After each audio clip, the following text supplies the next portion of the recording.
Hello, everybody. This is Joshua Hatton with One Nation Under Whiskey podcast.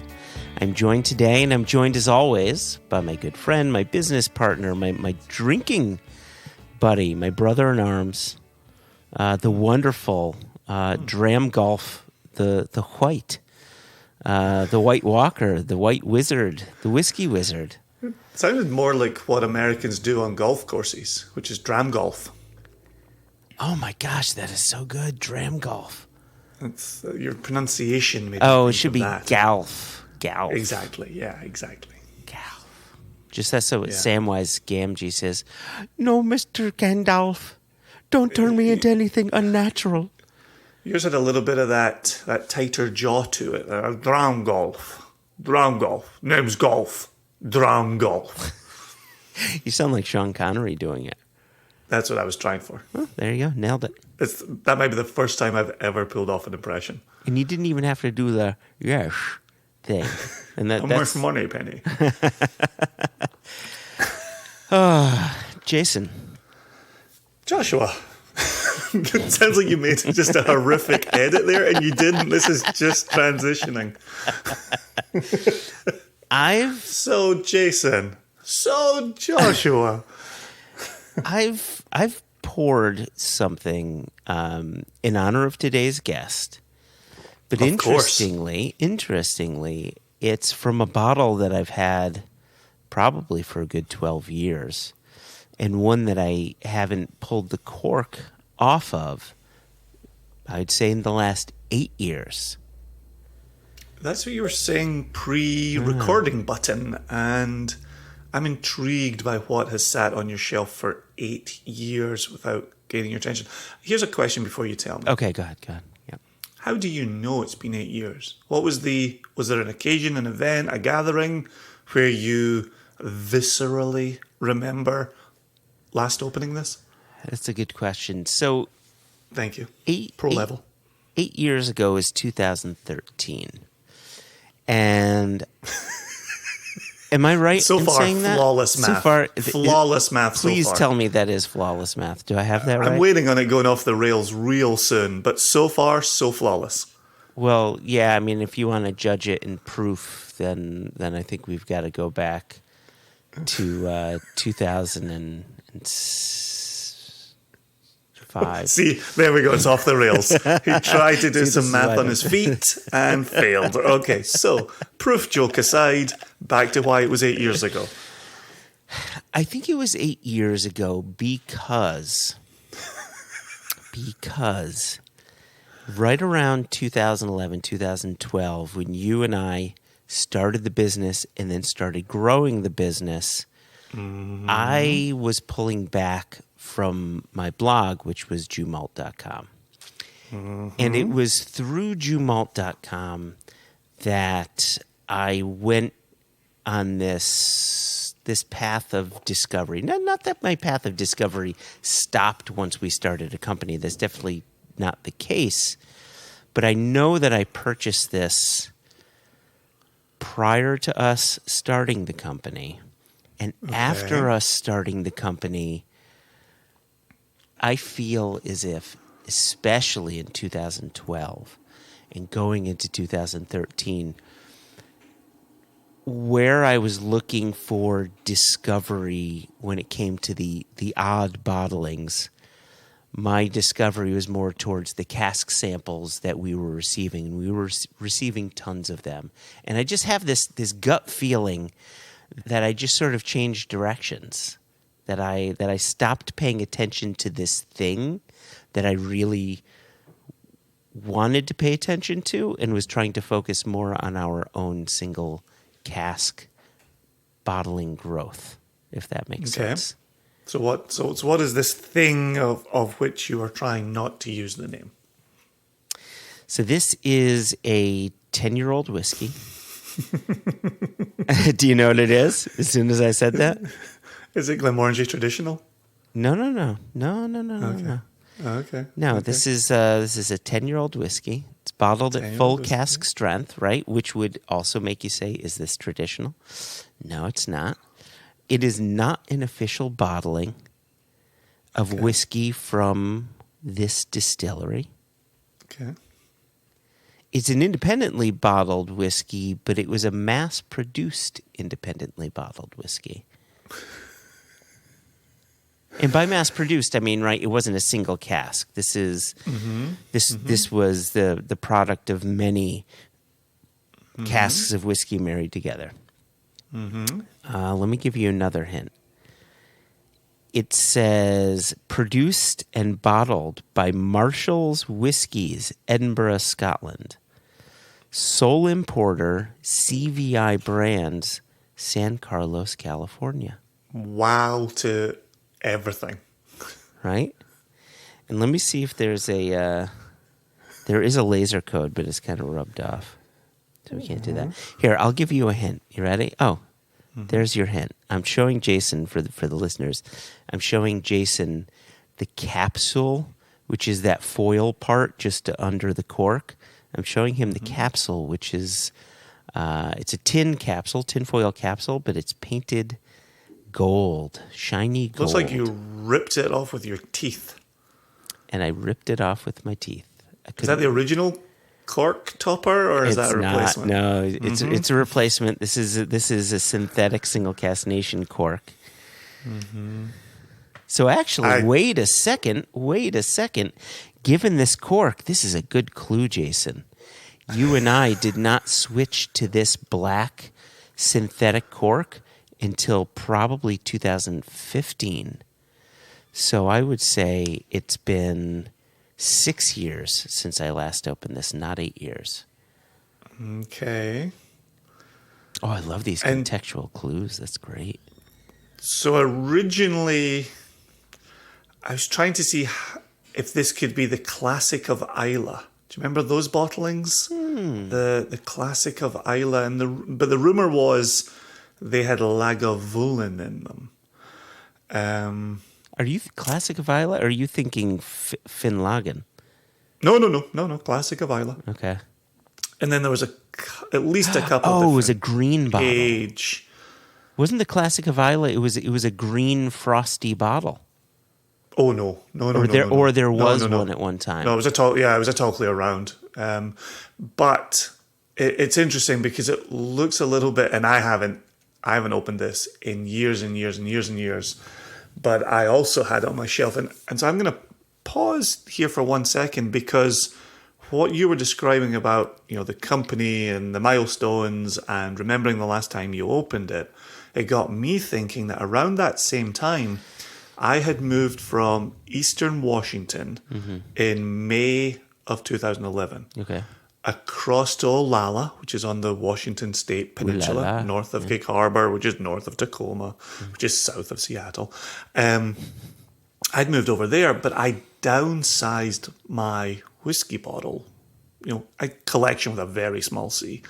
And I'd moved to Olalla with like 40 bottles of whiskey, which I couldn't believe. Like, it felt like having none at all. And then in Olalla, it started to grow again, and I tried to downsize it again.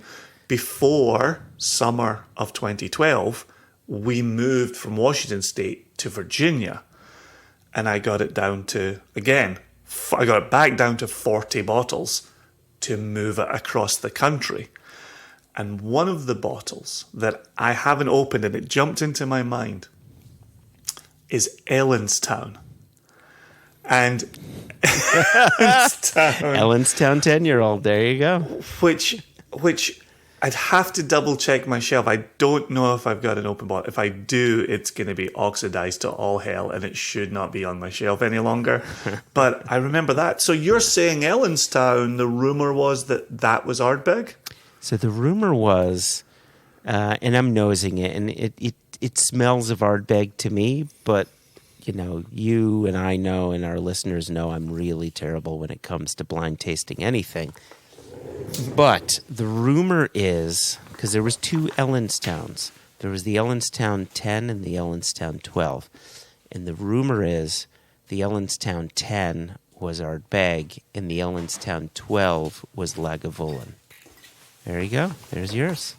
There you go. And, for the benefit of Vadim, who worries about my heels on my shelves, being oxidized, that's about half half full on that. Yeah, Yeah, we're look at that. about a We're similar about the same. level. About the same. Yeah, mine's just below the 10 of 10-year-old.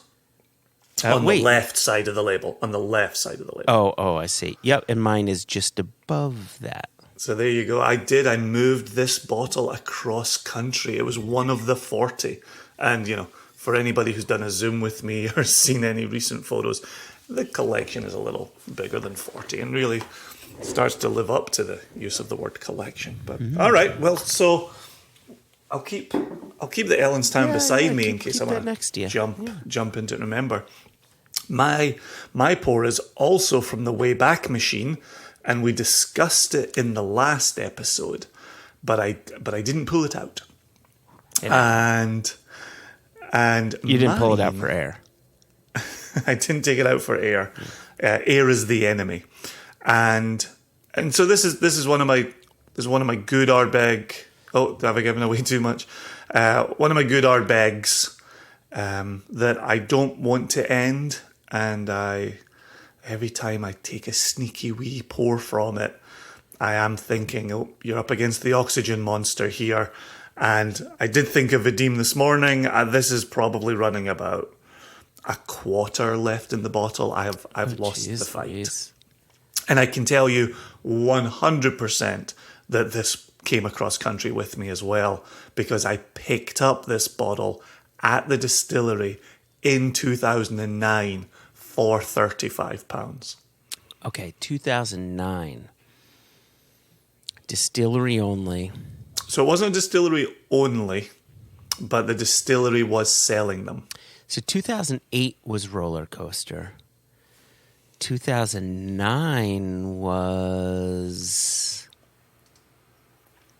Jeepers Creepers. What was 2009? I'm so glad you're going down that path, because it is not going to help you guess what this is. Oh, okay. But it's going to allow me to make a point that I want to make. Do I keep guessing, or do you just put me out of my misery and our listeners out of their misery? What if I told you it was bottled in 2006? Oh, geez, Louise. Okay, that changes things. So 2006. I don't know. I time is working against me in my brain, Jason. What if I told you it was neither very young nor almost there? It was neither very young nor almost there. It was still young. You've got your still young. Look at that. There you go. There's the box. Very young, bottled in 2004. Still young, bottled in 2006. Almost there, to be bottled 2007. And then they announced in 2008 they would release the 10 years old. And so, which was the Renaissance, right? They called that the Renaissance. Right? Yeah. Yes, they did. Yeah. Which at this point they hadn't thought of yet, because it's not on the box.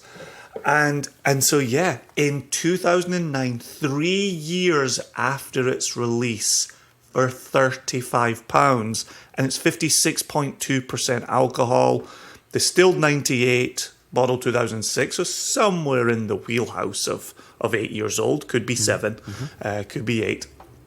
It was still available at the distillery. And and this I think leads so beautifully to our interview today, is think about where Ardbeg has gone in the last decade. Think about the committee bottlings.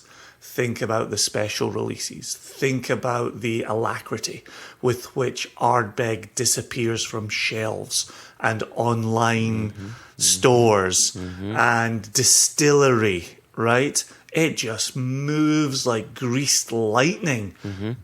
And yet still young was still there. That's what they should have called it, still there.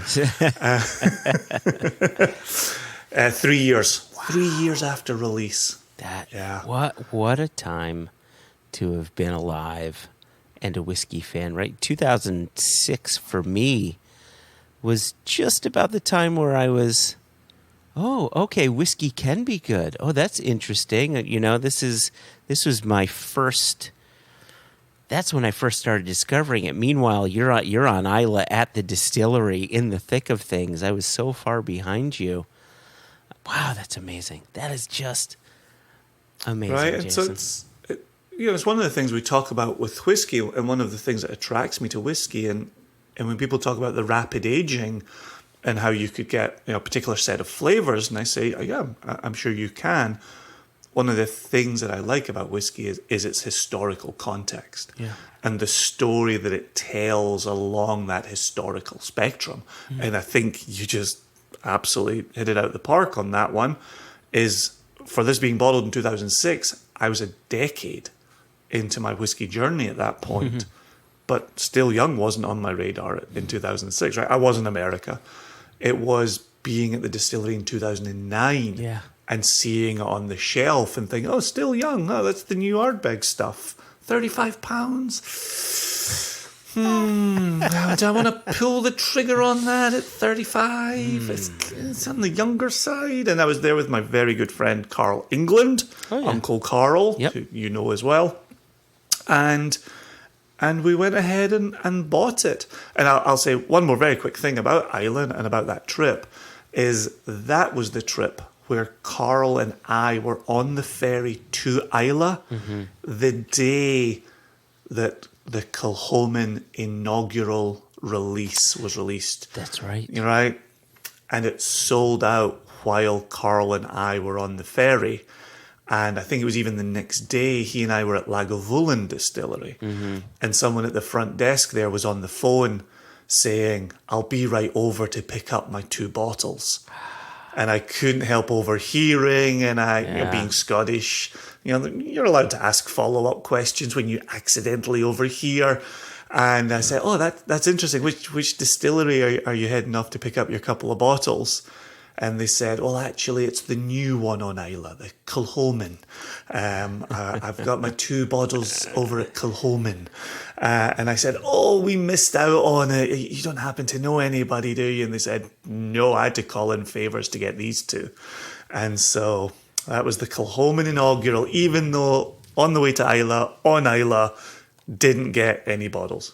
Did ultimately get one at auction. And we tasted one. We had one poured for us at Skerrill's on Skerrill's Isla. house. On our first trip there, Yeah. March of 2012. We had the inaugural poured for us, and it was absolutely delicious. Anyway, but look what I just did, right? And I don't apologise for it.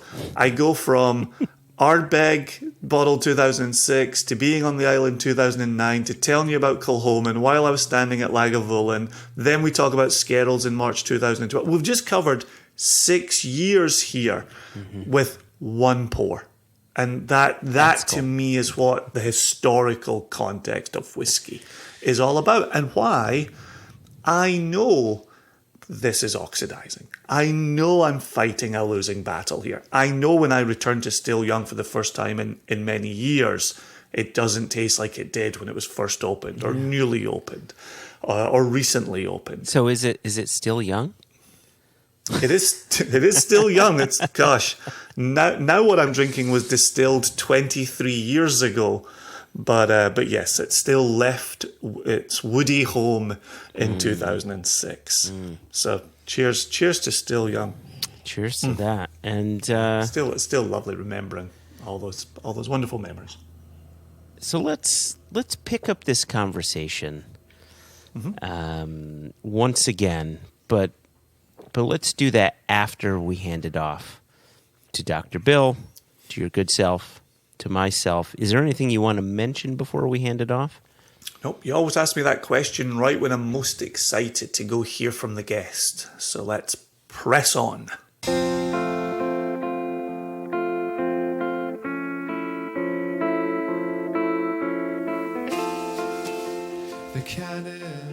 Bill, good to see you again. Thanks Good to be so here. much for agreeing to a second part. We have been excited about this for a good while now.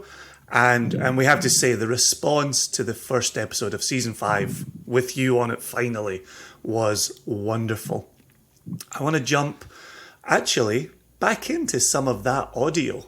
Okay. I was re-listening to it in preparation for this episode, and buried in amongst it all, you said, I'm a yeast physiologist by training. And boy, am I filled with regrets that we didn't hit the pause button and get more out of you on that. Mm-hmm. Could you describe that to us? What was that training like? What did you learn? And what are some of the things that we don't even know about yeast? Right. Okay. I'll start with the last question there, Jason. And one of the things that you possibly don't know about yeast. Sorry, I'm getting no interview in my office now. Fuck off and leave me alone. Sorry. One of the things that you may or may not know about yeast is that yeast is everywhere. And in fact, our bodies are totally covered in yeast. And what keeps it mainly under control is the pH of our body chemistry. And, obviously, occasionally, the yeast can get a hold and go wild. And I'm talking about strains like Candida albicans, which is the yeast that causes thrush, which, of course, guys and girls can get in their mouths and ladies can get in their... And the other one is Tinea pedis, which is the yeast, the fungal infection that causes athlete's foot and things like that. But by and large, the yeast is kept under control. But if all of us on this call today, especially David Blackmore, the filthy, mucky bastard that he is, if we were to swab our bodies and then spread it on an agar plate, you would get lots of yeasts growing up. So yeast is everywhere, and it's one of these wonderful things that since Louis Pasteur discovered that what was converting the sugar to alcohol was not God is good, as the ancient Egyptians used to say, but it was actually a microorganism. Mankind has turned that to our advantage, and yeast is used for all sorts of things. So most obviously, it's used for fermentation to create alcohol in the world of liquor.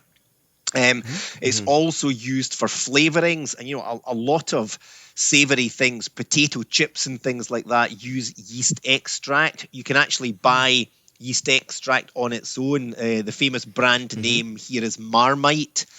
In Australia, Vegemite. Yeah. So it's a most useful organism, and certain strains of yeast are also used to synthesize chemicals which are used in medicines. So yeast is something that, to the uninitiated, yeast is a bad thing. But to the people who understand, yeast is one of the most wonderful, magical things in the world. And when you think of yeast, God is indeed good, in my opinion. So that's one of the things that maybe you don't know. But in terms of my studies, I studied cell biology and biochemistry at university and in Glasgow, and most of the work I did there, most of the studies were on human and animal cells, and we only vaguely touched on elements of microbiology and things like that. So when I finished my BSc, I loved university life, and if I'm quite honest about it, it wasn't just the academic aspects of university life, it was this as well. That was the sign my pal Graham and I used to use for a certain activity, which as a family man I can't possibly mention now. But I wanted to continue my studies both from a scientific perspective, but really just from a fun perspective. So the obvious thing for me to do was to study for a PhD. So I was already a reasonably highly trained and qualified scientist. And the trick with doing a PhD is to find a university which actually has grant funding for you to do your research. And, it could be the case that you could be the most fabulous guy or gal in the world, but if the university department doesn't have a grant for you to study, you can do one of two things. You can bugger off, or you can fund it yourself. So you really need to find somewhere with a grant. So with that in mind, I wrote to all sorts of other departments. My own department at Glasgow only had one grant, and the kind of rule of thumb was that they tend to look outside the department before they give it to their own departmental students. I'm not sure what the reason behind that is. My own theory was that they already know that their own students, what idiots they are, so they know you too well, so they take people externally in at first. So, I wrote to a couple of other departments in Glasgow. I wrote to the University College London. I wrote to one or two others. And I wrote to the famous Heriot Watt University in Edinburgh, where I knew they did work on sort of cell division cycle studies. So my PhD supervisor was originally kind of looking at the growth and division cycle of yeast from the perspective of synchronizing division to maximize production of chemicals, whether that be alcohol or medical things. So, it wasn't exactly what I was looking to do, but after the great melee of the summer holiday and everything, Heriot Watt was the one that actually came up with a degree of funding for me. So I'm happy to admit that when I went to Heriot Watt, it wasn't so much that I felt this would be the funkiest subject in the world. It was just they actually had funding for me. And then, of course, once I went through there, I realised that Heriot Watt had a world-class brewing department. And at the time I was there, they were starting to work more and more with the Scotch whisky industry. And I'm just going to call up something on my phone and hold it up for you here. Can you see that, guys? Oh, look at that handsome young man. Yeah. Yeah, that handsome young man and Billy Lumsden. That handsome young West Indian man is the legendary Professor Sir Jeff Palmer. And that photo was taken. I took Jeff out for lunch to celebrate him getting his knighthood. And he actually got his knighthood for all the work he does in race relations. So Jeff, as a Jamaican living in Scotland and London, advised the Metropolitan Police on race relations. And that's why he got his knighthood. But he is actually a legendary brewing scientist by training. And it was Jeff that, for whatever reason, decided to take me under his wing and advise me and tutor me a bit. And he said, Billy, he said, I know you're interested in brewing. My scientific studies were using Saccharomyces cerevisiae, good old classic brewing yeast, for fermentation. Mm-hmm. But he reckoned that there was possibly even more future in the Scotch whisky industry. So while I was doing my scientific studies, which were primarily looking at the metabolism of yeast rather than their alcohol generating capabilities, I forged friendships with people in the Scotch whisky industry. And then, as we have mentioned many, many, many times in previous discussions, in 1984, I had my legendary first proper sip of single malt Scotch whisky, which was the Glenmorangie 10-year-old at the time. So my studies sort of almost indirectly led me into the Scotch whisky industry, if I'm honest about it. Mm-hmm.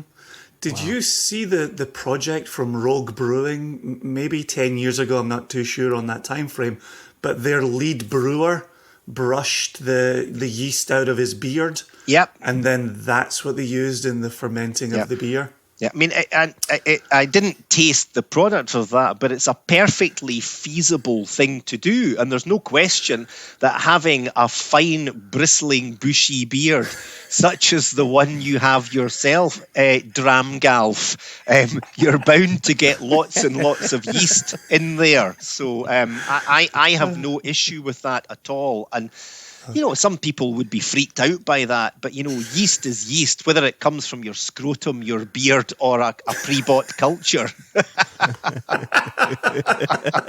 Well, we'll keep our eyes open for Billy Lumsden projects from Ardbeg and Glenmorangie then. Well, there was a Glenmorangie product where you did use wild yeast. Yeah, Alta. Yeah, can we talk about that really quickly? For sure, yeah. Because Joshua, that was my favourite ever whiskey project I worked on. Now, it might not necessarily have developed into the most wonderful whiskey I've ever made, but it's a project I always wanted to do. And that came from my university studies. So again, I knew. What really kicked this off was partly my own personal interest in yeast, but something that the late, great Michael Jackson said to me, and I think documented in one of his very early books. And he believed that Glenmorangie had its own proprietary yeast. In the same way as a lot of the American bourbon distillers have. And, that delighted me because I was frankly a little bit disappointed that most of the Scotch whisky industry uses the same yeast supplier. But try as I might, and I even worked with our company archivist, we couldn't actually find any record of this. So obviously I decided there and then that we were going to have our own proprietary unique yeast. And as I said earlier, the choice of where I found this, there was loads and loads of places, but we do grow our own barley, the famous Cadball barley in the fields surrounding the area where Glenmorangie House Hotel is. So while the barley was growing in the fields there, we hopped over into the field and basically took some ears of green barley from the field and basically pressed them onto agar plates, which had been sent to us by Lallemand, who is one of our main yeast suppliers. And we swabbed them onto the plates, sealed the plates, put them in a refrigerated container and sent it back down to their laboratories because, I don't have the capability in my own laboratory to culture up quantities of yeast. And, the plates were covered in wild yeast. So Lallemand isolated a handful of varieties which had genuine fermentative capacity. And eventually we narrowed it down to one which was similar genetically to Saccharomyces cerevisiae, so from the same family. And that became our own unique wild yeast. Wow. What's the time frame of all this? Because, I'm thinking about when you're creating a whiskey product, whiskey it's an aged product, so it takes a while to plan, to develop, to make, to mature, etc. So, what's the time frame that we're looking at this? Yeah, the time frame for that experiment, Joshua, was kind of 11 to 12 years, and that included a couple of years to develop, isolate, culture up the yeast, and put it into production. And then just under 10 years of maturation. And, I can't remember exactly, but it was round about 8.5 to 9 years. And one of the reasons why I didn't let it go on much more than that is that the differences in character in the new make spirit were quite detectable. But, after 9-10 years of maturation in good quality cask, you're getting less and less and less and less of that difference. But the most remarkable aspect of that story is that by the time we had sampled the barley from the field, and the barley, spring barley, so that was sown end of February, beginning March, we actually sampled the ears of barley in May, June time. And by the time Lallemande had cultured up sufficient quantities of it to give me roughly 1 week's worth of production, this took quite a long time. So that was kind of May, June time. And the yeast was ready for use in June the following year. And guess what? The very same barley that we took the yeast from, our own Cadball barley, had been harvested in September. It had been dried. It had been stored to break dormancy. And then it had been malted and delivered back into the distillery in June the next year.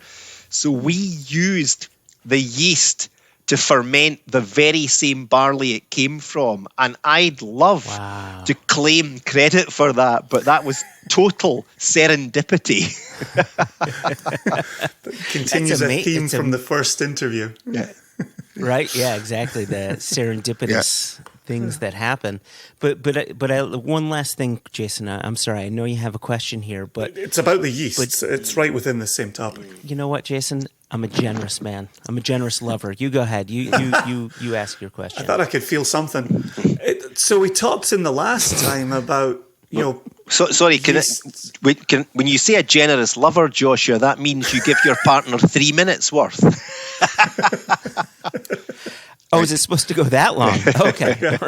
Yeah, maybe over 3 occasions. Right. And so when we talked about different yeast and performance. Here we are back to performance again. How did this particular yeast perform for you? We do talk about yield in the industry. Yeah. Did it come up short? Was it within a ballpark? How did it look for you? Basically, Jason, it did come up short, and not massively short.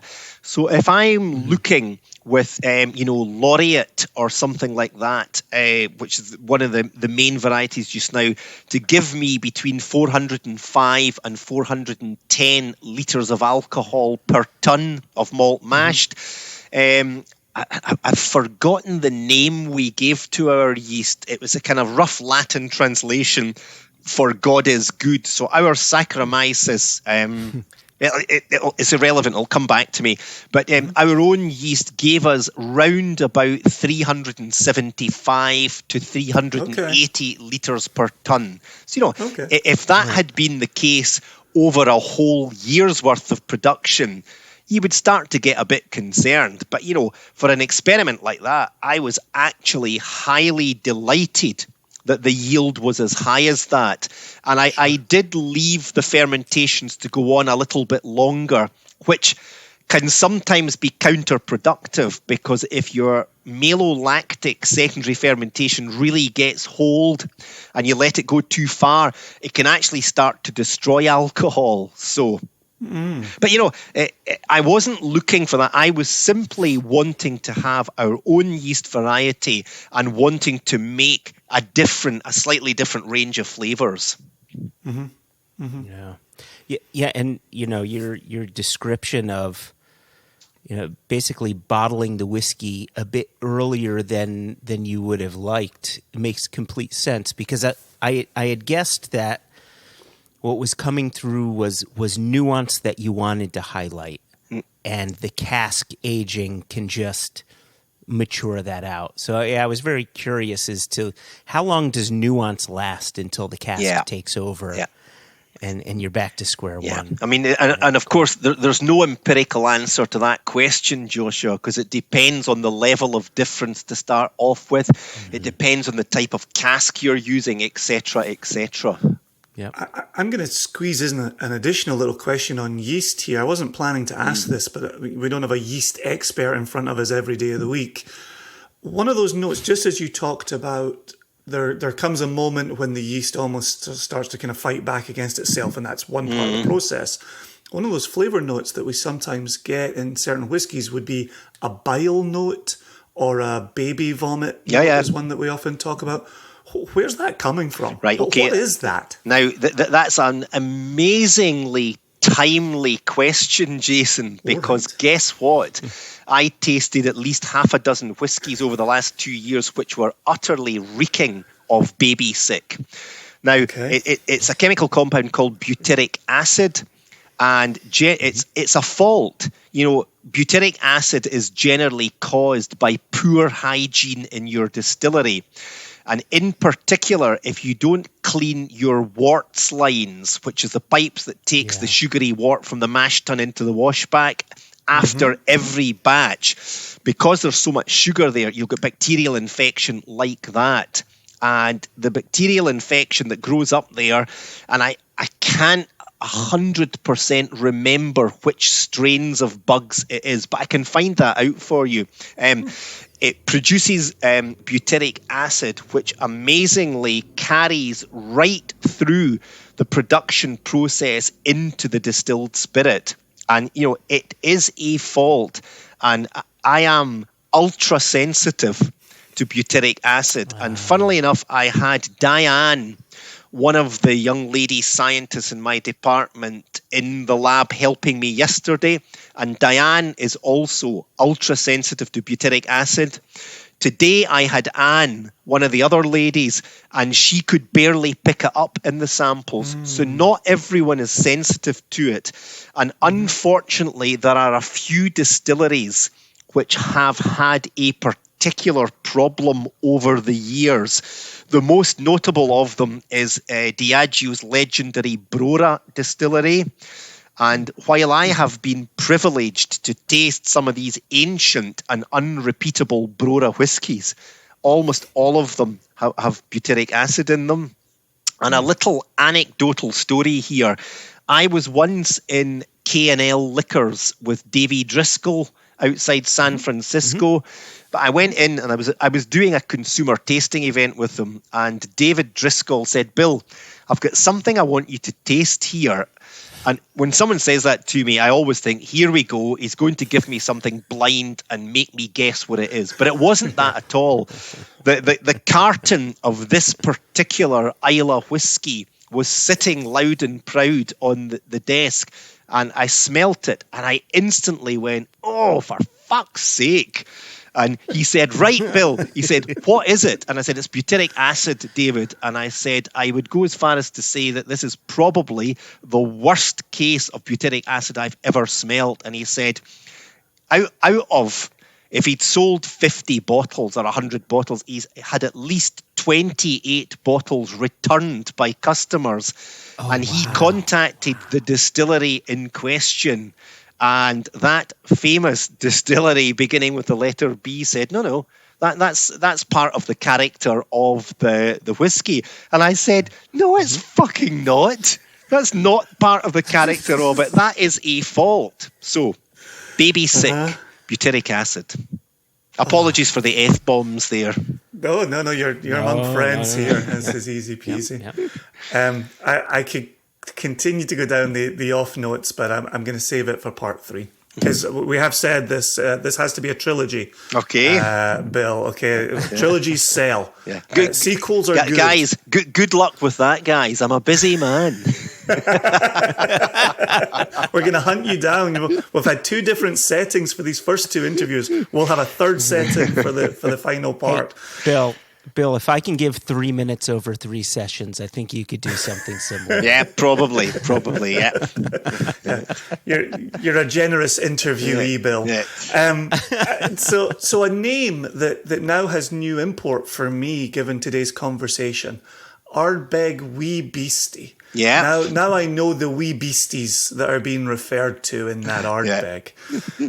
Josh and I were talking about this in the last episode, not necessarily in the interview.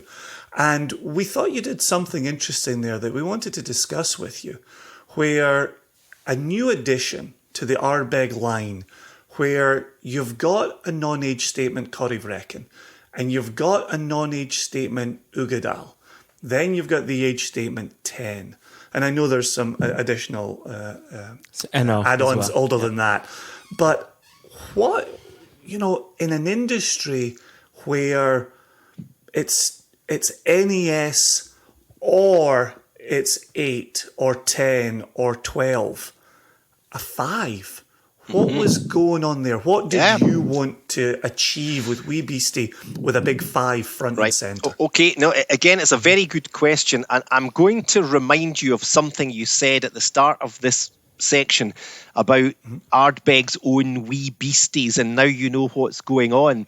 Actually, hold that thought, gents, of Wee Beasties, because I've got something coming out this year for Ardbeg which takes that concept to crazy new heights. You know, this is Wee Beastie City. This has gone mad, and it's an experiment I always wanted to do along the same lines as the Alta, but much more wacky and out there. This is playing on a different type of fermentation, and we've had to register the name and the label for cola registration, so I think people have seen it. And the product is called Fermutation.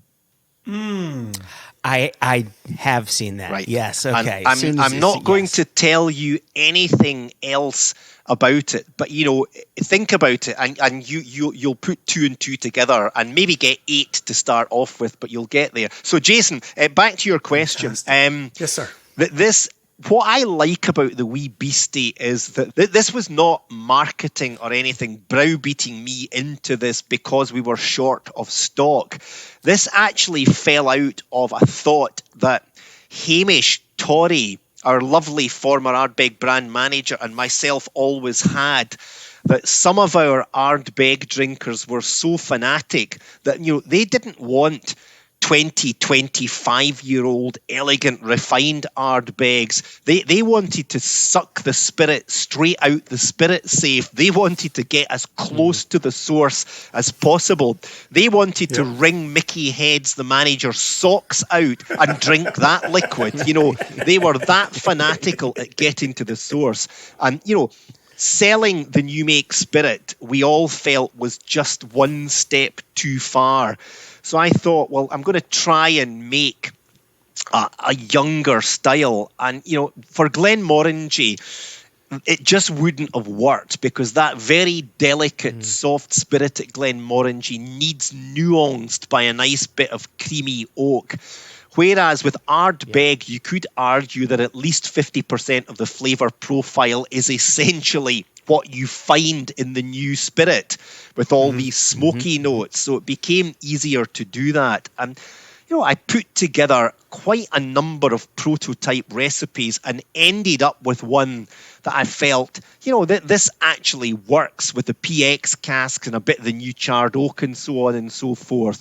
And, unquestionably, it's less subtle than the 10-year-old. It's certainly less subtle than Ugadal or things like that. And I honestly felt that people would find this interesting and would have a certain curiosity value. But honestly, I'm flabbergasted with demand. And we planned to sell X on the first year, and we ended up selling 5 times X. So people have really enjoyed the story of Wee Beastie and such like. So that's kind of where it came from. So why the combination of the name and the age statement?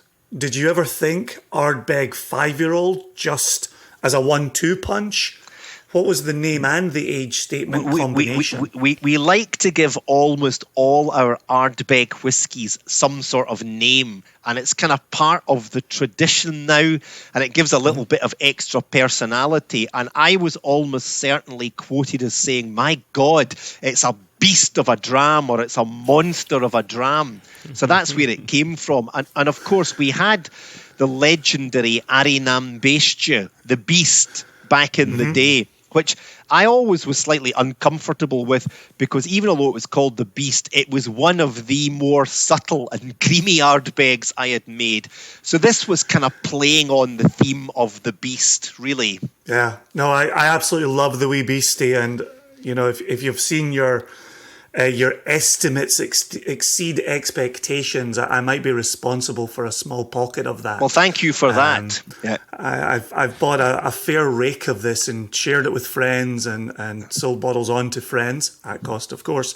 But one of the additional parts we talk about is you can often find it for between $40 and $45 a bottle, which a single malt at 47.4 in a 75 cl bottle in that price range, that is that remarkable. Younger, yeah, and I mean this in a nice way, a more aggressive Islay whiskey. Gosh, that checks all my boxes. Yeah. That's every box. And the other thing I would say here, guys, is that I don't set the pricing on our products, although as a director of the company, I'm often involved in the debate and can shape the conversation. But, we didn't want to take the piss with this. And, it is younger than the 10. So therefore, we all believed we had to price it a bit less than that. But the other thing I would say here is that I am doffing my cap to Diageo here, and I loved their bold move to put out an 8-year-old Lagavulin. And agreed. I remember back in the day when I first started drinking single malt back in the 80s, Talisker was 8 years old, Rosebank was 8 years old. There was a lot of famous single malts that had a younger age statement on it. And I just liked the clarity and the honesty of it. Brilliant. Yeah, no, I applaud it, and I certainly support it with my dollars. I also support Lagavulin 8 with my dollars. Yeah, it's another absolute cracker. Decent product, yeah. I have to say, I've seldom tasted a Lagavulin that I think is not a good product. It's a real class act. Yep. Very true. Agreed. I had a quick question. I know, Jason, you had some more Ardbeg questions coming up. I've got an Ardbeg question of my own, and this stems from a conversation Jason and I had in a previous episode where we talked about how fun it can be to find variations in whiskeys from batch to batch. And one of the things that I quite enjoy about Ardbeg 10 is that there always seems to be something new to find. It's always a little different. And so much so where I say to myself, I wonder if Bill is just having a bit of fun saying, you like that one? Try this. And now it's got a little extra twist to it, right? And it doesn't seem as if you're looking for strict consistency all the time. Yes, it stays within that rubric of Ardbeg 10, and it's unmistakable, but there's always something a bit new from batch to batch. And I just wonder, is that you're doing? Is that natural variability? Like, how is that put together, and how are you creating that? Again, I'm loving the astuteness and intelligence of these questions you're asking me, guys. I do a lot of interviews, and frankly, I get asked a lot of dumb questions sometimes. But hey, I always try and be polite. So that's an excellent question.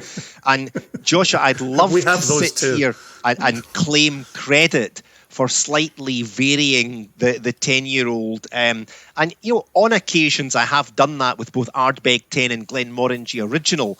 But for Ardbeg 10, the demand for Ardbeg has grown so much over the last few years that I don't always have the luxury of being able to put together a consistent recipe in terms of ratio of first to second and to refill casks. So what you are picking up on a lot of the time is these natural variations. Now, obviously, I would never release something if I didn't think it was good enough to do that. But within that, I enjoy the batch-to-batch variations. And, the recipe of Glenmorangie Original is much more consistent. But even within that, you still get batch-to-batch variations. And we only use first and seconds for Glenmorangie. And typically, I'm targeting a 60-40 ratio. But on a typical week, I might get 3 samples like this from the distillery for me to approve from the dispatch vat before it goes down to the bottling hall. And I'm loving the variation in there. And for original, sometimes it's very buttery, creamy vanilla. Other times you get a bit more of the citrusy bite. And actually, one or two of the vattings of Ardbeg 10-year-old, particularly last year, there was almost too much first fill bourbon character in there. And don't get me wrong, I was enjoying the whiskey, but I thought that's not the way it's supposed to be. It's moving towards a much creamier, silkier style. But as I say, I have much less leeway to play around with the recipe for Ardbeg just because of the stock holding we have. Sure. Cheers. Thank you for that. Well, with an interesting time, and I know you said at the beginning that you've got a hard Brexit, I'll ask you a two-parter that isn't nearly as much time as I would like to discuss with you. But we understand you, as you mentioned a moment ago, are a busy chap, and we appreciate you coming back for round two. So we're back to this episode is going live on June 2nd. Okay. And obviously Ardbeg Day is June 5. Yeah. And so my two-part question will lead up to asking you about Scorch. But each year... Yikes, I'm going to get fired here, guys. Well said. So I just see what you did there. See what I did there? You're dealing with... You've got these new wrinkles, right? You've got your alligator char from back in the day. Yeah. You've got your roller coaster looking at 10 years of the committee. You've got the Pinot Noir barrels. You've got some rum going on. Are you looking around the world trying to work out what the next unique expression can be? Does that come with its own built-in pressure? Do you get to a point where you're trying to balance flavor with marketing, with unique? What's all that look like for you? And then talk to us about Scorch, this year's release. Okay, so the first thing I would say here, Jason, is I don't balance anything with marketing.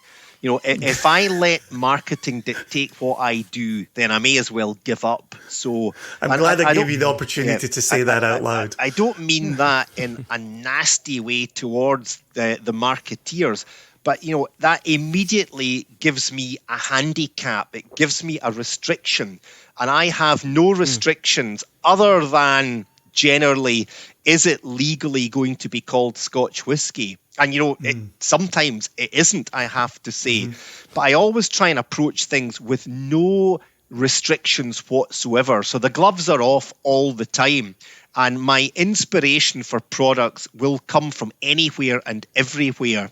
So yes, I look round the world. Yes, I look in my own drawer beside my bedside, just anywhere that the inspiration can come from. And sometimes I'm just trying to think, wouldn't be interesting to try and generate a particular type of flavour.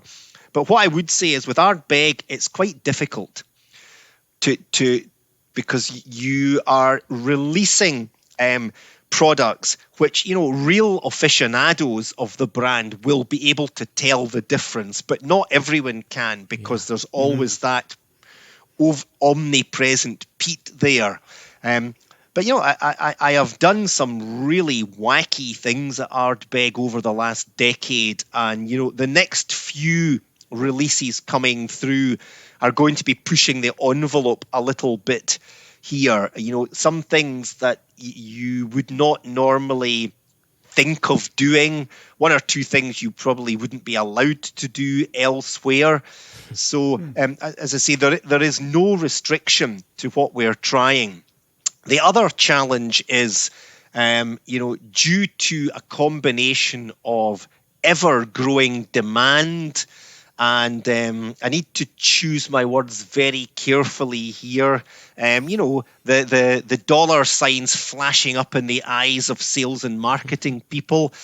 I'm being asked to grow the size of the Ardbeg Day offering each year, and sometimes that's just not possible. Because, these are experiments I'm kicking off maybe 12 years ago sometimes. And, particularly if you're using a certain batch of barrels. You're not saying, could I have enough barrels, Mr. Wine Producer, to give me 7,042 9-litre cases after 12 years of maturation? It doesn't work that way. It's a little bit of an inexact science.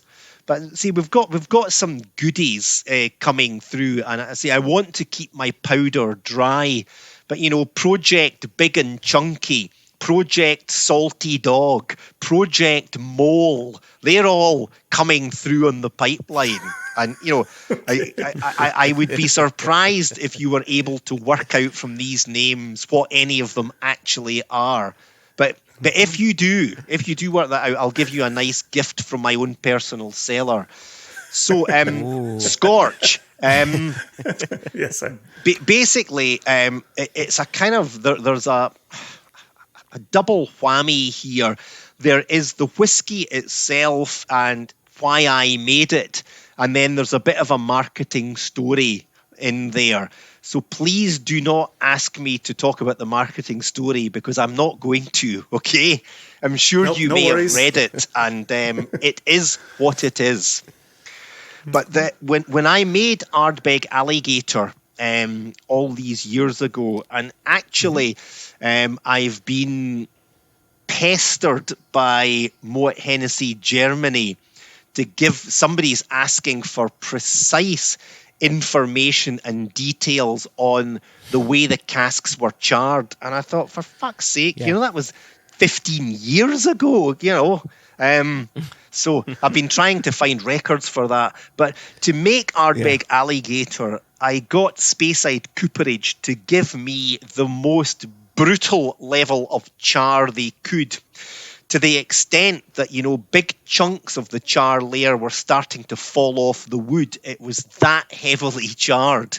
And that's because I was looking for something, a big hit fairly quickly.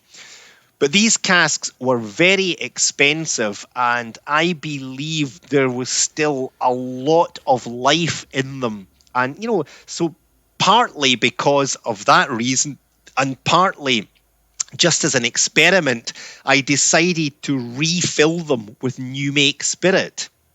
And as I can't even remember when we released Ardbeg Alligator. I think it was about 11 years ago.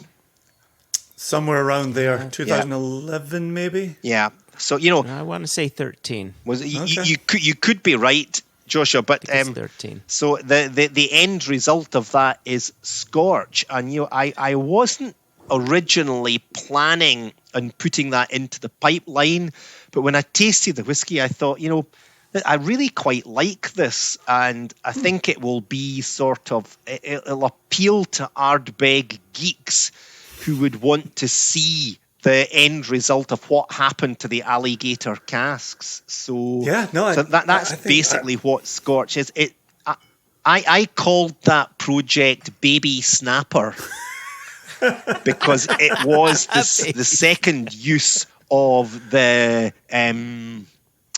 alligator cask, and my friends in marketing decided that Baby Snapper was not an appropriate name, and instead they were going to call it Scorch. And I think, boring. But anyway, there you go. It was 2011. It was 2011, right? Okay. So I thought it was that because I kind of know the age of Scorch, and the mathematicians amongst you will very quickly be able to work out the age of the whiskey in the bottle of Scorch. Yeah, that's lovely. I also like those types of projects though, where we can now go and take our bottle of Scorch and put it next to the bottle of Alligator that we've got stored, waiting to open for some special occasion. Yep. And put the two side by side. I love projects that allow us to do that. Which was always what I was intending to do, Jason, with that. But my friends in marketing seem to think that wasn't a convincing enough story. So they invented some old twaddle about a dragon or something like that. So there you go. The final thing I'll say is I got asked a question by someone in Japan, And they said, Bill, can you tell us what is a dragon char cask? And I said, I don't fucking know. I've no idea. Bad Billy. Oh my gosh. Well, that seems to take us right to your hard stop at 3, I guess. Yeah, I'm sorry about this, gents, but yeah, I do have another little meeting coming up after this. So I hope that's given you some more interesting information. Once again, thank you for the opportunity to speak, and let's tee up part 3. Oh, part 3 in person. That's the condition. Part 3 in person. Okay, well, I am fully intending to come to the United States this year. David knows that, so... brilliant. Yep. I will make September work. Thanks ever so much, Bill. Always great to see you, and thanks for your honesty.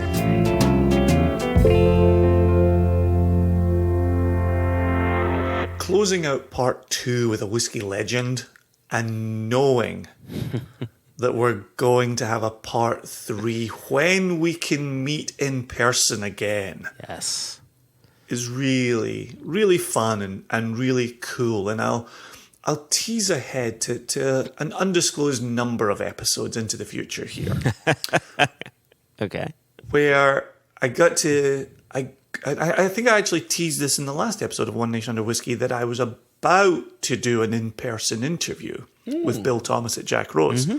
I have since conducted that in-person interview with Bill Thomas. And in talking to Bill, I actually referenced this series with Bill Lumsden.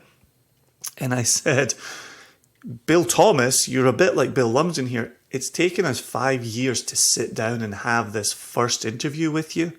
But already I want to schedule part 2. Yeah. Because there was stuff Bill Thomas and I didn't get to. And I tried to keep the interview to an hour, ended up a full 90 minutes of speaking with Bill.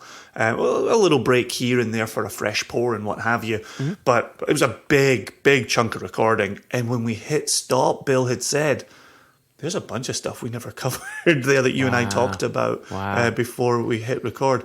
And so to have that with Bill Thomas, to hear we have this with Bill Lumsden, it's nice to be jumping into some of these series of conversations. We did it with Dave Broom, where we hadn't had Dave on for the longest time, and then boom, boom, boom, we keep lining up Dave Broom, and it's just brilliant sitting down, having the chats that we've been wanting to have for the longest time, and as we always say, then getting to share them with the listener, the dear listener.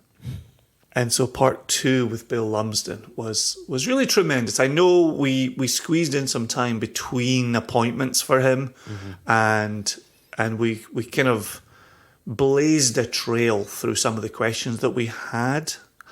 But I know in part 3 in person that we will sit there and dram and chat and record. You might have more editing to do at the end of that one. That one might get a little familiar. If you know what I mean by a little familiar. I'm familiar with this term here.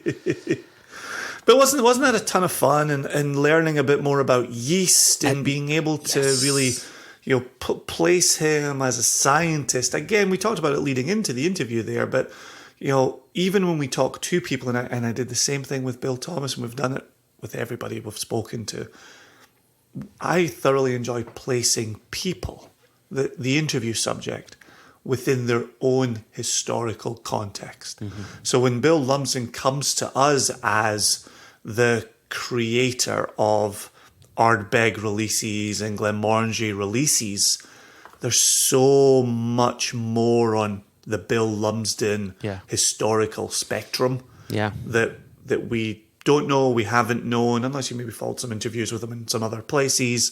But giving him a chance to even just in his own mind put on the white lab coat of being a yeast physiologist. A yeast physiologist was what a job title, to then be the man behind the Ardbeg committee releases.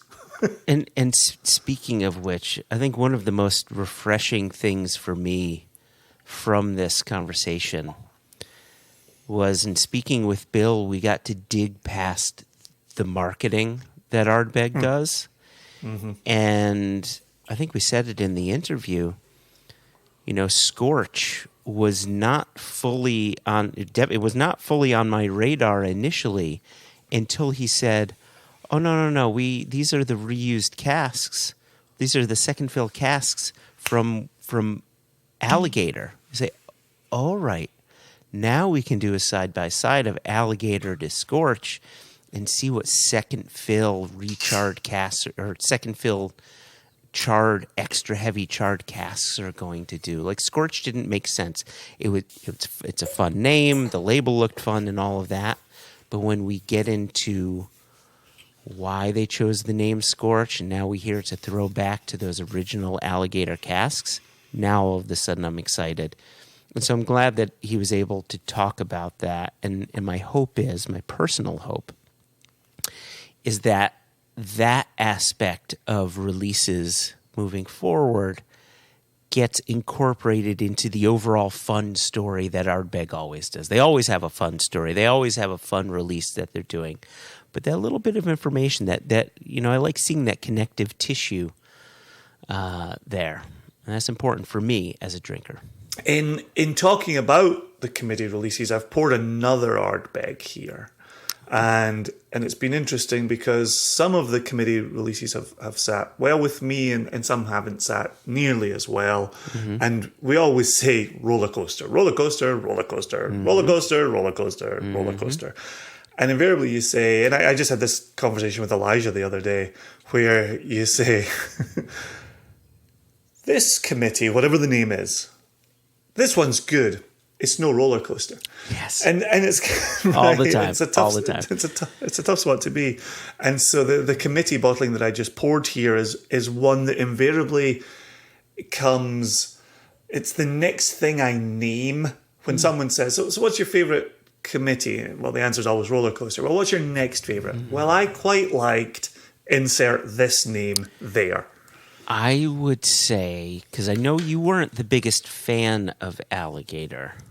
Indeed. You weren't as big a fan of it as I was, that's for sure. I think I would enjoy Alligator returning to it. I didn't like all of the selling it as the big char, the heavy char, the Alligator char. Because it didn't present that way. And then it was this big lemon meringue pie, fresh citrus, coastal sea malt. Yeah. If you pitched it as that, you might have got my attention. But all the char, which is why we have gone ahead and ordered some Scorch, because I do want to revisit it with more knowledge of Alligator. So yes. So that was just to put some leaves on those branches of why Jason is not a big Alligator fan. Continue. I would so I know you and I definitely are not in the same camp when it comes to the next best committee release after Roller Coaster. Yeah, you said some strange things in the last Lumsden episode that I haven't stopped thinking about since then. I think you mean I said some correct things. Anyway. I think I'm going through a tunnel. I'm going to go out on a limb here and say that your second favorite one is Dark Cove. I was trying to keep the color from you as well. Was that right?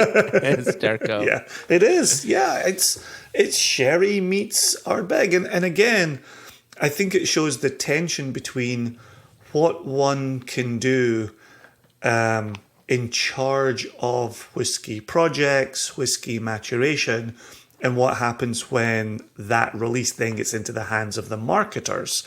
Because you get things like dark sherry casks, just like we ran into, the dragon cask from Scorch, right? Where you're like, people playing marketing bingo in a boardroom have come up with some words here. And so I think it's pretty easy to dismiss Dark Cove when you see things like dark sherry casks, the darkest Ardbeg ever. Like that I don't think is doing itself any service with whiskey nerds, whiskey geeks, Ardbeg hardcore fans. But if you can get past that and access the whiskey, I was very pleasantly surprised by Dark Cove. You know, the more we talk and the more it sounds like we're shitting on the marketing department and perhaps suggesting that the marketing is not necessarily, doesn't match the whiskey, I can't not help but think that it's also fun. Like, so long as you're in the know, so long as you know what's in your glass, what it's comprised of, I like the fun. I don't have too much against it, so long as I'm getting the truth fun. behind it. Do you hate the fun? I hate fun. Yeah. I'm not in this to have fun. Isn't whiskey supposed to be fun, Jason? So what about this then? What about the fact that the fun doesn't go far enough? It feels like corporate fun. It feels like if you went to a corporate team building retreat and the person in charge of the schedule said, boy, are we going to have fun. You would immediately roll your eyes, look at your closest friend within the corporation and go, this is going to be fucking miserable. And you would both know that that's exactly how it would play out. Corporate fun is always safe fun. It's a version of fun, but it's a lowercase f fun. See, but here's the thing. You're talking to someone who loves Disney and going to Disney World. Right? It's like everything is built to an 8/10 scale, right? Everything is just almost. Just like this is just almost. And I kind of like that. I'm okay living in that spot that you find so incredibly uncomfortable. Wow. Okay. So moving on, what have you done a second pour? I did, yeah, I'm doing a second pour. And so what's your second pour? And then we'll thank Bill and then we'll jump off into the news. Because boy, do we have some. Boy, do we ever. Again, let me make sure I'm pronouncing this correctly. Good news. Am I pronouncing that correctly? Good. See, I would say good, and you said good, like Gouda, like the cheese. Good. So what I'm pouring is a very interesting release because there was a committee version of it, and then there was a distillery-only version of it, and they were different. And they were different by 0.2 percentage points on the ABV. And I preferred the one that was 0.2 less than, and that was the distillery version. So this is, and this is my second favorite committee release after Roller Coaster, and it's Perpetuum. And that was the very strange thing that you said on the last Bill Lumsden episode that I have not stopped thinking about since you said it. Oh, such a brilliant whiskey. I think it does a wonderful job of honoring older style, softer Ardbeg, which you know I'm a big fan of. So, Perpetuum was one of those funny ones where I remember being at a launch of Perpetuum in DC. And the word around the tasting was that it was a very feminine Ardbeg. And for those who wanted... Said a bunch of white men. Go on, continue. With beards. And and I think, I remember this from way back in the Good Scotch Drink days when I wrote a review of Arim Nam Beist. And I talked about Arim Nam Beist being kind of an old dusty lady up in the attic. And the Beist part of the name, the beast, really didn't play out. But if you wanted to talk to me about older, softer, gentler, arguably more feminine Ardbeg, I would listen to what you were saying. Given our conversation about Beist in the last Lumsden episode, given your mention of Perpetuum in the last episode and again today, it really fits your Ardbeg palate and absolutely did not fit mine. And now you've got me curious. Yeah. What was your take on Ora Verde? I'm going to be 100% honest with you, Jason. I never had it. I've never had a sip of it. Oh, interesting. Yep. It was one that was on my radar.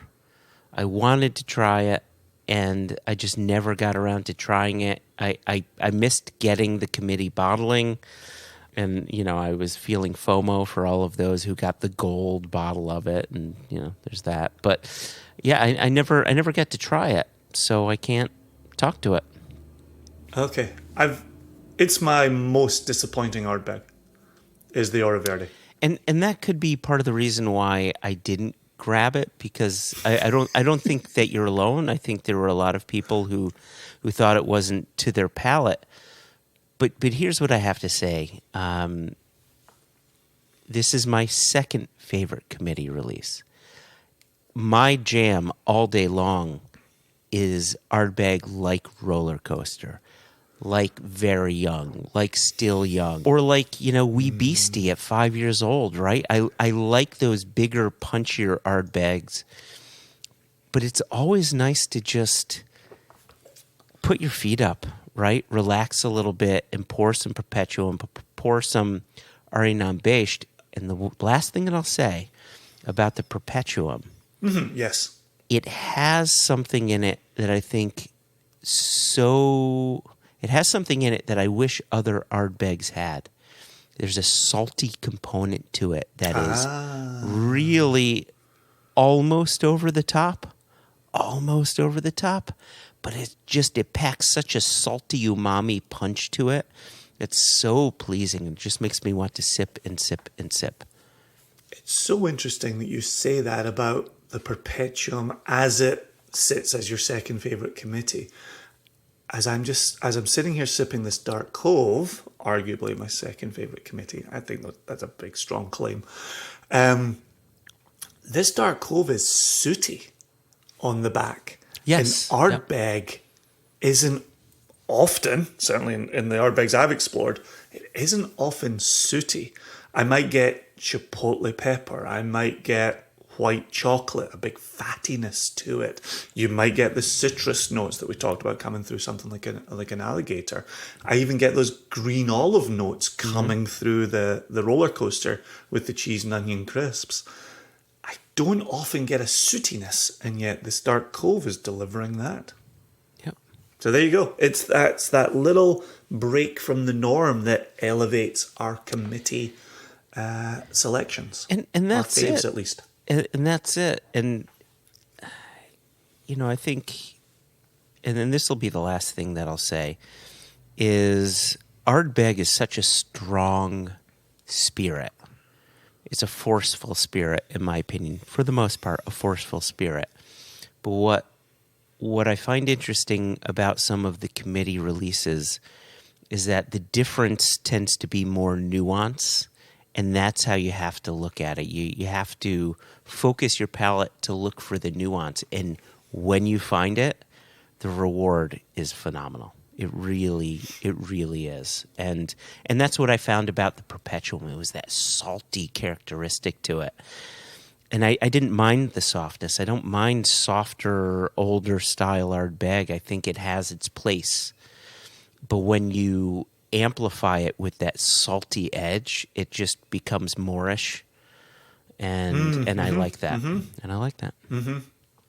Yeah, sometimes you can get that little bit of salt on dark chocolate. Yes. Going on Yep. with some of the Ardbegs. Yep. That is very appealing. Well, as we've said a gamillion times, thanks so much to Bill Lumsden for making time for us for a part 2, and even back in part 1, recognizing the need for a part 2. And now as we build the trilogy, and we will see what I did there, build the trilogy. You're welcome, Joshua. Yeah, I know you looked at me like I was saying that to my dog, so I had to pause for a moment just to really bask in what I was doing there. So as we build the trilogy, can't wait to see him in person, can't wait to dram. It might be 2021, it might be 2022, but the trilogy will occur, and it will be more Return of the Jedi than it will be whatever was a poor trilogy. Alien? Wait, no. You just made a suggestion that Return of the Jedi was somehow a good third. It was Star Wars, and therefore it was good. But in the grand scheme of things, it was a terrible movie by comparison to Empire and New Hope. I mean, everybody knows this. But I feel like as trilogies go, Jedi can complete a trilogy, whereas something like Return of the King, Jason. Return of the King. I'll just put it out there. Oh God, no! It was too long. It had 5 different endings. Oh yeah, the 5 different endings so was terrible. self-indulgent. No, It's not like a Zack Snyder film. It wasn't that self-indulgent. Well, yes, yeah. Cinema has gone to a dark place in the decade and a half since we had Return of the King. Yeah, Zack Snyder should not be mentioned in any conversations about really movie making. Anywho, we will have a tour de force third part with Bill Lumsden at a future date. Looking forward to that. Let's wake up the paperboy and transition to another segment. Extra, extra! Read all about it! Life story of Playboy Penny! Extra, extra! Extra, extra! Read all about it! Me and that Playboy in trouble! Can I, Jason, lead with what I think is the most important bit of news, the most exciting bit of news? Is this the GOOD? This is the GOOD. You down with GOOD? You know me. Regular listeners will remember if you can cast your mind back to one episode ago. Yeah, so in our previous One Nation Under Whiskey, who was our guest? Matt Hoffman of Westland. Hoffman of Westland, yes. Yeah, all right. Oh my gosh. Do you see what we were doing in that news segment now? Oh, look at you. Oh, Today, gosh. Joshua gets his wings. Oh gosh, I got my wings. Give me a Red Bull. Whiskey Cherub finally gets his wings. Holy crap. We'd reported at that time that 5 weeks had gone by, and the trucking company that was meant to deliver our 2 Westland casks from Seattle to Bardstown, Kentucky, promptly lost the shipment and didn't know where it went. And not only didn't know where it went, basically didn't respond to any of the emails that we would send them. And I'll be very honest with you. I would suggest that I sent between 20 and 30 very diplomatic emails with very simple questions that warranted answers. And of those 20 to 30 emails, I would say we received 1 to 2 responses. Yep, very much so. And those 1 to 2 responses did not answer any of the questions that we have previously asked. So, and actually this is perfect, Jason, because you mentioned his name earlier on. After that episode dropped, I got a message from Vadim. And Vadim had said, I heard what happened. I hope you can find it. Something similar happened to me. And I said, oh my gosh, was it resolved? And he mentioned it. Things got resolved. And he mentioned he had to get a bit heavy-handed and get other people involved to be a bit heavy-handed. I'm not going to mention any names, anything like that. But I said, you know what? I spent the past 20 to 30 emails being a diplomat. Mm-hmm. I'm going to send an email that will be very pointed, a bit scathing, a bit unlike me. And wouldn't you know it? So that's what I thought when I saw it on Monday morning. And wouldn't you know it? The next day, they found our shipment. After 7 weeks. Unbelievable. After 7 weeks at that point. 7-ish weeks, they finally found our shipment. We had Jess, our dear Jess, in Glasgow saying, you guys are in America. Why haven't you lawyered up yet? And she also is certainly, one of the most passionate Western lovers I know. Oh, yes. And here's 2 drums of SCN, the company she's with and deeply, deeply committed to, with 2 Westlands just within your fingertips going lost. I think, yes, her suggestion of lawyering up and going hard to bring home these Westlands. And I said, Joshua is emailing. Joshua is staying on top of it. And then I said, Joshua has sent a very strongly worded email, very strongly, which is, this shipment is valued at this. The sales off the back of this are that. And then you had such a great line in there of, this is salary. This is food on people's tables. Right, like the real world consequences of whiskey going missing for a whiskey company. And then, as you say, the next day, it was found after 7 weeks in the desert. Yep. And the comment before I sent that email was, geez, it looks like you should probably file a claim. And I led my response with, nope, we're not prepared to file the claim. We're prepared to get some questions answered. We're prepared to have this escalated within your organization because of the very reasons, Jason, that you just paraphrased. Yeah, no, that was one of the biggest issues. We had it where we lost some of our last year's 24-year-old unnamed bourbon. We lost some of that to damage in transit. Yep. That's a thing that happens, and you try to roll with the punches. And those that we reached out to were very understanding about the loss. But when it's simply 2 casks with a professional haulage company going missing, that's a bigger issue. So yes, the good news is they are found. The good news is they are now sitting at our bottling hall. We are just awaiting a bottling date, and that was one of the things we put in. And again, I won't attach numbers to it, but there is a 4-digit fine. And let me just say, it is not 1,000. There's a 4-digit fine for missing your bottling date for any reason. Mm-hmm. And we, through no fault of our own, missed our bottling date for the Westlands. Our bottler was very understanding. We greatly appreciate them being wonderful partners on this. 100%. But now we need to get back into the schedule. And, through absolute no fault of the bottling hall, they are busy. The reason we get bottling dates about 4 weeks in advance is because they are busy. And to now try and squeeze back into it for these 2 found casks, it's tricky. So, as always, watch this space, listen to the news segment on the podcast, follow Single Cask Nation Facebook page for members only. Make sure you answer the questions and you'll find out when this is coming. And these will both be lottery.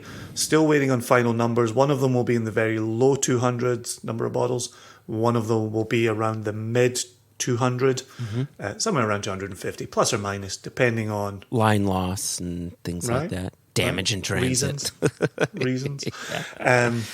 But we are over the moon. That was some of the hardest news we delivered on the last episode of One Nation Under Whiskey, and now this is some of the best news we've delivered, that they live. Yeah, and the other thing about it that was killing me was the fact that you and I had been tracking these 2 particular casks for going on 4 years. Right? It's like I've been nurturing this child for 4 years. Oh, we can't find your child. Wait, what? And you may as well just file a claim because we can't find it. No, hold on. We've been nurturing this. We've been paying attention to this. This has been our baby. 2 7-year-old casks of Westland don't simply grow on trees. They don't. They donate. They don't. They donate. They don't. So there you go. So so happy to be sharing this with the listeners who it was lovely to have people reach out. I'm going to leave it at that. It was good to have people reach out and say, wow, this is kind of devastating. Yes, it is. That's why we run a transparent industry podcast where we say, here are our hearts. Oh, I know. The haulage company has trod all over them. Please give us succor. The number of people who reached out to say, oh, I'm sorry this is happening. And I would, the response is, sister, you're right. Brother, you're right. Like, yeah, this is something. This is something. But it is now in the past. The casks are now at our bottling hall. And soon, dear listener, Like Jason had said, these will go on lottery. And we're looking at, what is this going to be on sale for? $125 a bottle. It will reflect the single cask pricing that one sees at the Westland Distillery. And you know, throughout the country as well. I was looking at one that was exclusive to the New York market, and I think that one was just a hair shy of 3 years old, and that one was $130. This is 7 years old at $125. So it's still in line with the single cask pricing, but you're getting a few extra years, which is pretty nice. Yeah. Oh, and this is great. I really feel like we're sharing with friends. I feel like I'm on a phone call with friends when I'm saying this. Here's something I've said to you this week. I've said it to Jess this week. I've said it to Elijah this week. I've had those 2 Westland sample bottles in front of my keyboard on my desk since we got this most recent round of samples from Westland, and we moved into the, okay, here's the invoice, here's the loading, here's the movement. And for 7 weeks, I have looked at the last portion of these 2 samples in front of my keyboard on my desk, thinking, will we see you again? Will we have the chance to put these in front of the nation? Yeah.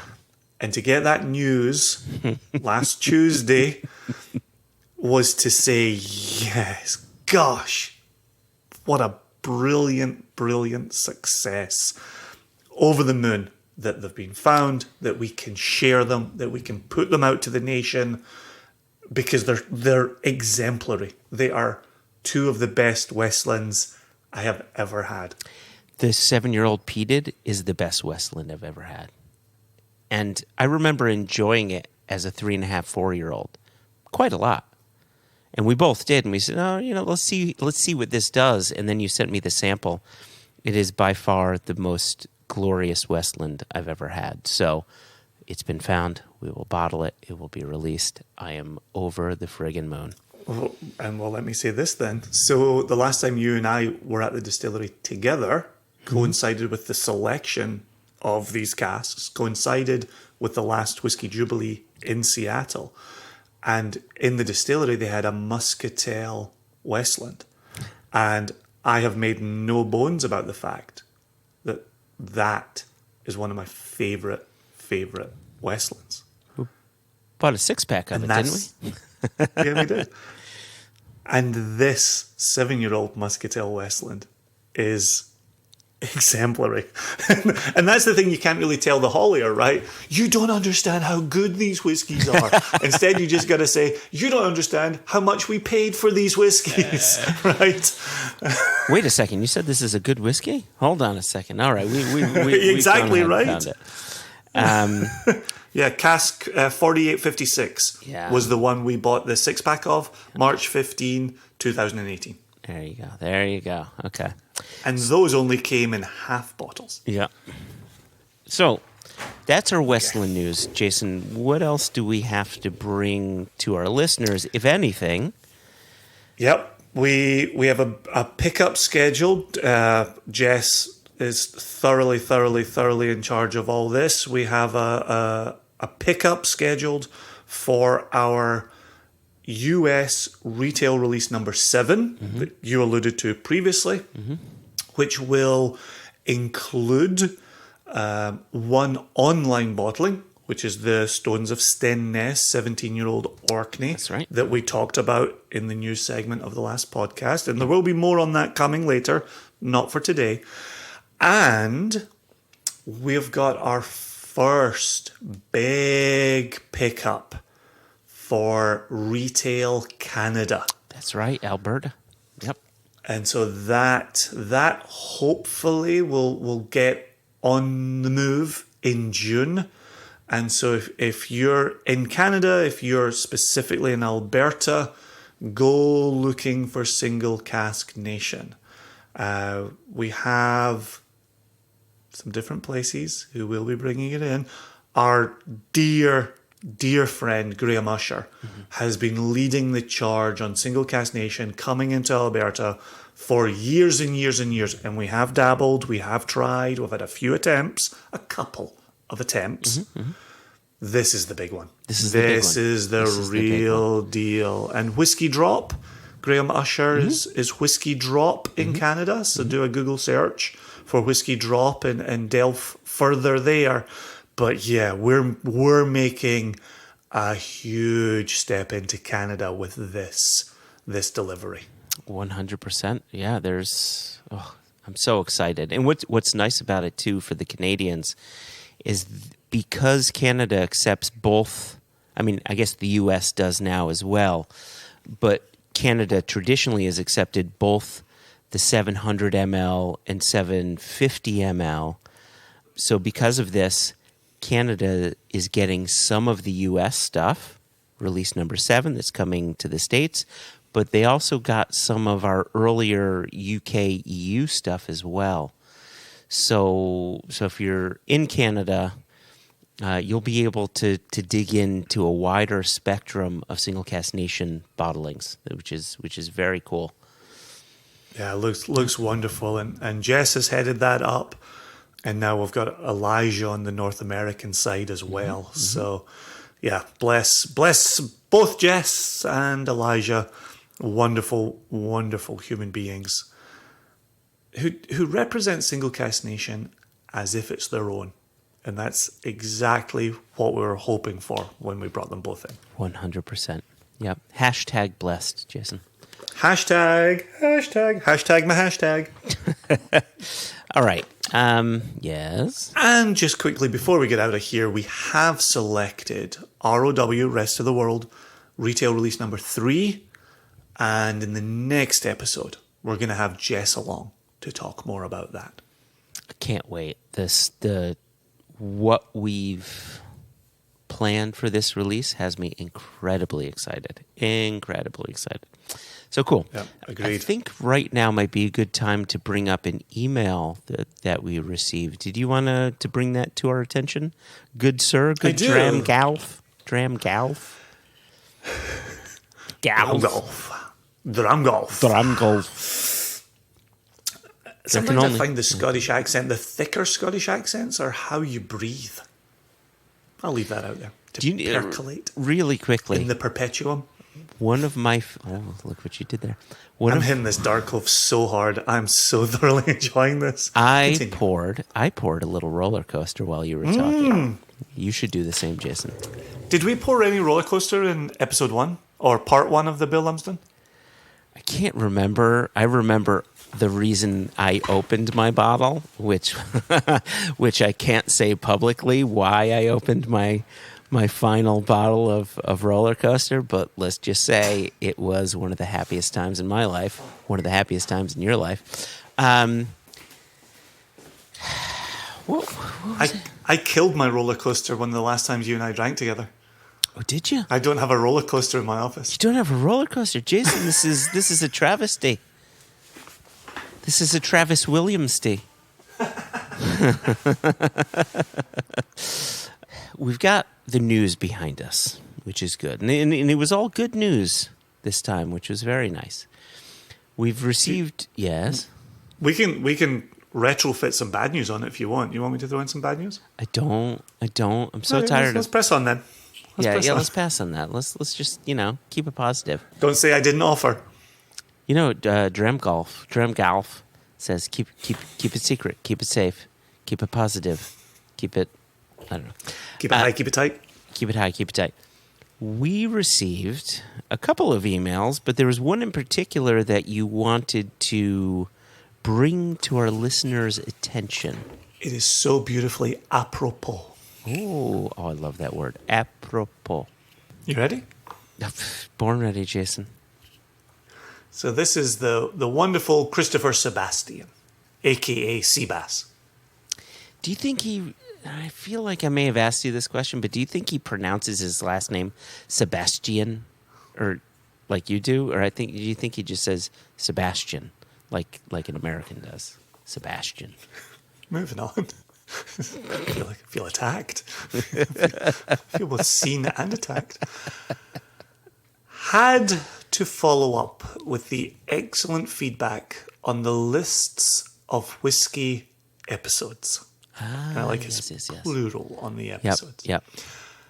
I loved the extra episode on it, especially the version with only your voice. Don't tell Joshua. Oh, And then the tongue sticking out the emoji face. wow. And your top fives just sped on by way too quickly. Mm-hmm. I was so pleased to hear the inclusion of Wee Beastie, as I had been planning on emailing you about it anyways. I remembered you having mentioned it maybe a month ago in an episode, and I picked up a bottle for us to go on a family camping trip. I put an incredibly reasonable dent in that bottle over the weekend. Drinks perfectly next to a fire and outdoors, which, yes, 1,000,000 times yes. 100%. Also accompanied it with reading so much of Freddie and Frederica by Mark Helprin. One of the most hilarious and beautifully written books I've read in quite some time. Okay, I thought he was Thanks. going to talk about Freddy Krueger. This makes more sense. Continue, sorry. Yeah, Seabass and I, we email on a different plane. It's a lot of fun. Thanks for all your hard work. Cheers, Chris, where he misspelled Seabass, but we'll let him away with it. But it's so great, right? It's one of those things that we talked about in each of those top fives that we put together, where it should be bottles that you pick up at a liquor store and you don't think twice about it. It should be bottles you take off into the wilderness and you put a quote-unquote incredibly reasonable dent in them. Yes.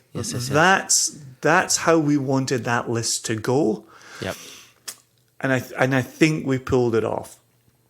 I will say I have followed up in my search for Glenmorangie 18 as I think that was part of an honourable recommendations section where I'd said I really want to recommend a Glenmorangie, but I don't have a store Glenmorangie that's a go-to.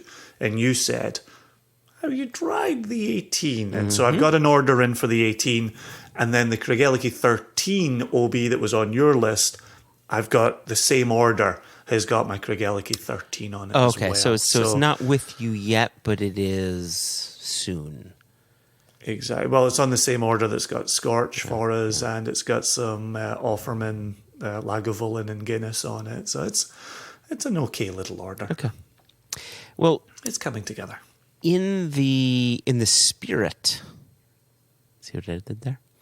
In the spirit of Christopher Sebastian's Seabass's email, we got a comment from Dr. Matt Bishop, also regarding the top five list, your top five, my top five, and Dr. Matt offered up his top five as well. Are we okay taking a break before you read the Matt Bishop?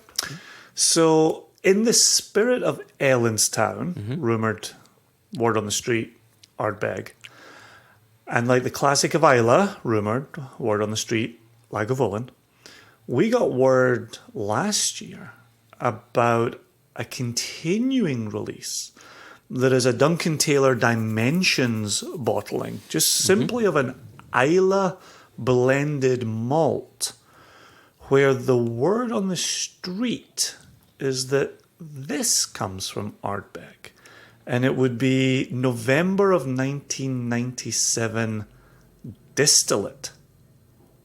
Elijah was 4 years old. Our very own Elijah was 4 years old when this was distilled. He was just a wee Jess baby. was 8. Just, oh my gosh. I was 1 year into my whiskey journey. I was touring the country with my old band. There you go. Very different times. and so yeah, and so this is supposedly 20-year-old Ardbeg. I have no idea if that's true or not, but I bought bottles for myself and Joshua.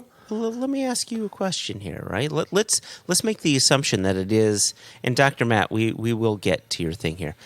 Let's make an assumption that it is 20-year-old Ardbeg.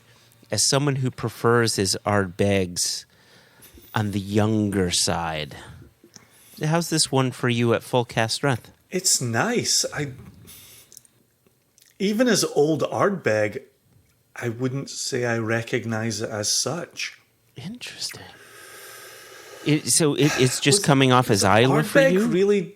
Was Ardbeg really distilling November of 97? I remember the distillery, famously reopened in 1997. I thought it was in September, but maybe it was earlier. Given that this is November 1997 distillate, that'd be kind of cool if this was some of the earlier distillate to come off the stills after its reopening. But I don't know of any place online that specifies when spirit started coming off the still again. I remember talking with Jackie and just them, coming to the distillery saying, holy crap, have we got a load of work ahead of us to get this up and running again. Yep, moving from the mainland to Isla. Yeah. And having where the cafe is now just be a sheep buyer with the roof falling in and just sheep shit everywhere. Yeah, it's come a long way. Gosh, we're back on that historical spectrum again. Let's give the floor back over to the good doctor. Yeah, Dr. Matthew Bishop. So, and this is Matt Bishop, Dr. Matt, talking about his top 5. And this was on the Singlecast Nation members only Facebook page. And so it says, Joshua Hatton and Jason Johnston Yellen, you asked us to comment on our own list of 5 must-have official bottlings. This is difficult as my spending is limited, and as such, I'm tending, like Jason, to have mainly limited releases. I also don't want to include those on your list for fear of copying. However, this can't be helped, as you'll see below. I've not numbered them, so they're not in any order of preference. And so, you ready? Yep, I am indeed. The first one he mentions, Springbank 15-year-old, which was my entry there. And he says it's full of Campbelltown funk. Whiskey number 2 for the good doctor is Deanston 18. And now I'm going to call the doctor out here, and you'll understand why. Because his parenthetical comment is full of Deanston malty DNA. He's using DNA in the way he told us DNA should not be used, if I remember correctly. You can't spell Deanston without DNA. Holy shit, that's true. Wow. Okay. The next one is Balblair 18, and parenthetical comment there, still sobbing about this not being a vintage bottling, but we must move on. Full of the ripest autumn fruits. I'm going to take a pause here.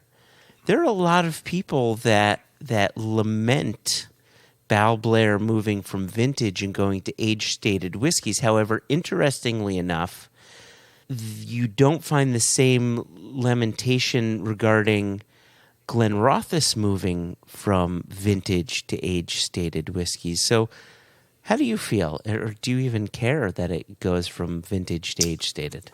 I like the precision of an age statement, even though, yes, we know older casks could be included in the preparation. Mm-hmm. But the vintage, to me, was always too much of a moving target, where you needed to know your distillation year, you needed to know your bottling year. Yeah. And then I always think of my very dear friend, a business partner, Joshua Hatton, where you then have to do moving math. And that's a lot to ask. I think that's unfair, to be honest. And so having an emblazoned age statement, I think, is a little bit of a helpful shortcut for people. So I will say this, though. Yeah.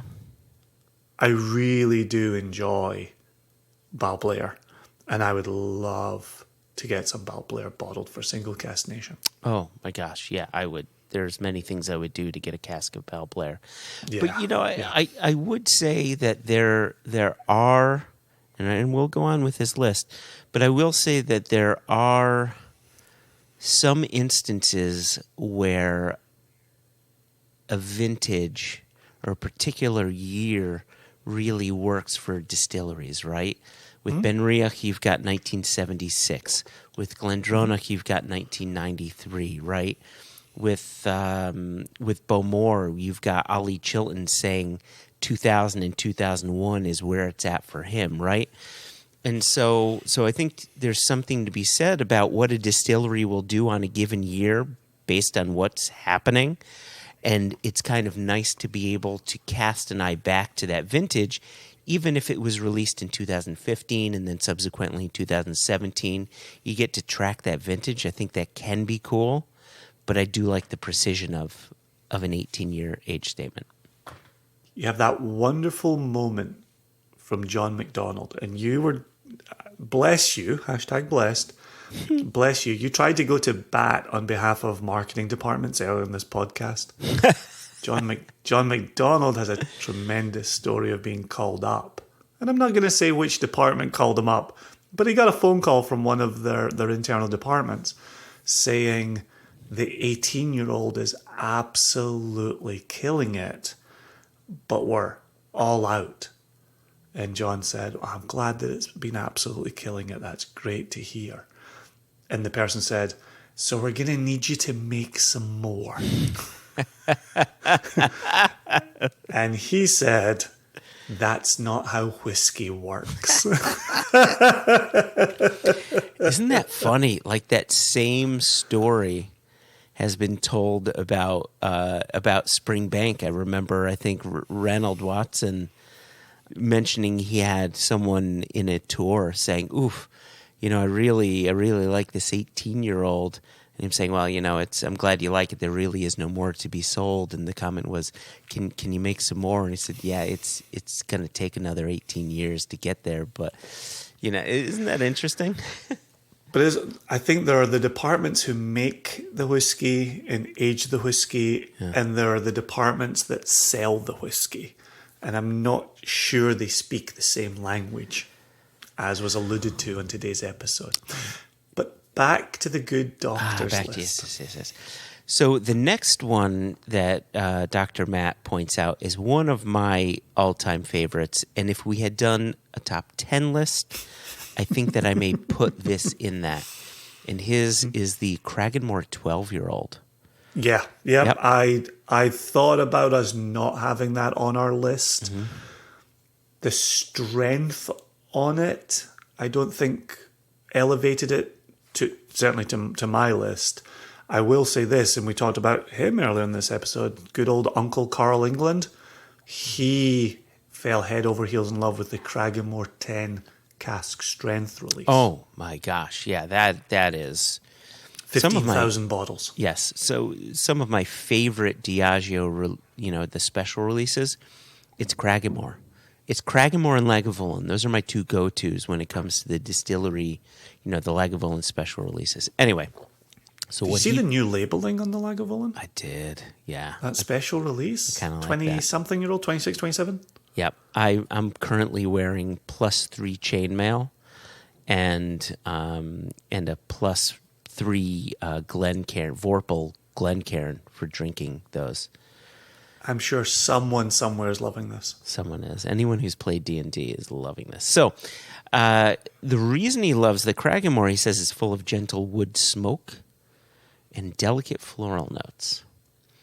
And then yes. Very quickly, I know I've said this on the podcast before, very dear friend of mine, Joe Pergola, when we lived together in Eastern Washington, we both taught philosophy at Washington State University, me only for a semester. And then I moved to University of Idaho. It didn't go so badly that I lost my job entirely. I just moved universities. His eldest at that time was about 3 years old and called Cragganmore the Winnie the Pooh whiskey because it was so honeyed. Oh, wow. Look at that. 3-year-olds are good. They're so in tune with their senses, right? Everything is sense with them. I like that a lot. Right? Wasn't that good? So anyway, Yep. so here we go. Is that 4? Are we 4 in at this point? That's 4. We're 4 in. Here we go. Drum roll. The 4 on the last one. floor. This is the one that, the last one to make the cut here. Bunnahabhain, No. 18-year-old. What do you mean no? What do you mean no? I had this conversation with Jess last week.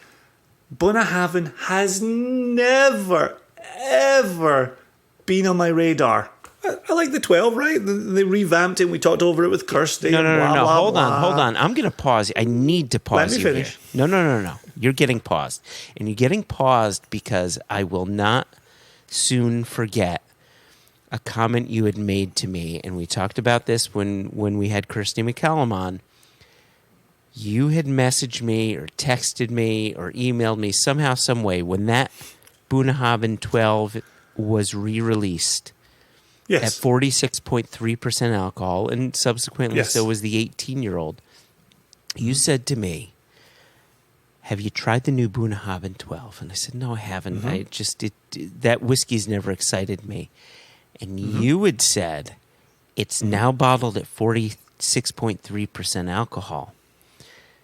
This whiskey is a revelation. Those were your words. Those were my words. But, no other part of Bunnahabhain has ever held my attention. I think, that 12 became a point on an OB map that was very good and vital. But I don't go searching the others. It's only with Jess, who loves Bunnahabhain. She does. Who you just mentioned Lagavulin a moment ago as the Diageo special releases. That's one of the 2 that you keep an eye on. Yeah. Her attention to Bunnahabhain special releases is unlike anybody else I know anywhere. Yeah. And so it's only through Jess that I now pay a little bit more attention to Bunnahabhain. To hear Dr. Matt bring up, he's only got 5 spots. This is the last whiskey that made the cut into his top 5. Shows I'm you not how saying it's his 5th of 5. I'm Yeah. just saying it's the last one to make the cut. Yeah. See, now I'm going to have to get some Bunnahabhain 18. I think you need to. Gosh. I will Okay. say, however, and this is my own taste, the Bunnahabhain 12 is still good. It's not as good as it originally was good when it became good, if you know what I mean. It's still nice, but it's lacking something, my own personal taste. It's been a while since I had the Bunnahabhain 18, and I feel as if I need to revisit that as well. And what I like about Dr. Matt's inclusion of the Bunnahabhain 18, for me, when it comes to that distillery, I much prefer their unpeated whiskey slash very, very lightly peated. I know there's an argument over that.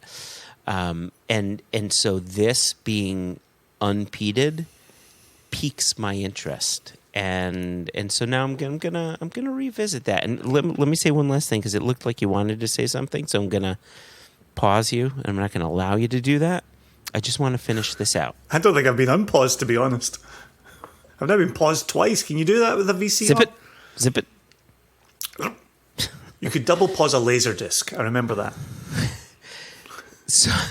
So his parenthetical comment regarding the Bunnahabhain 18, and then I'll close it out after that, is can't not have an Isla, but this is always on my shelf as I can smell the West Coast from my glass. And then he goes on and he says, an honorable mention would be the Mortlach 16, full of hefty mouthfeel and is sweet and Scottish tablet. Jason, you may have to explain to Joshua. Now, I know what tablet is. You know what tablet is. I do know, and I don't like it, but I still know what it is. It's I don't like the texture. hardcore. I don't like the texture. hard The flavor's good, but the core. texture, Yeah, condensed milk meets boiling sugar allowed to harden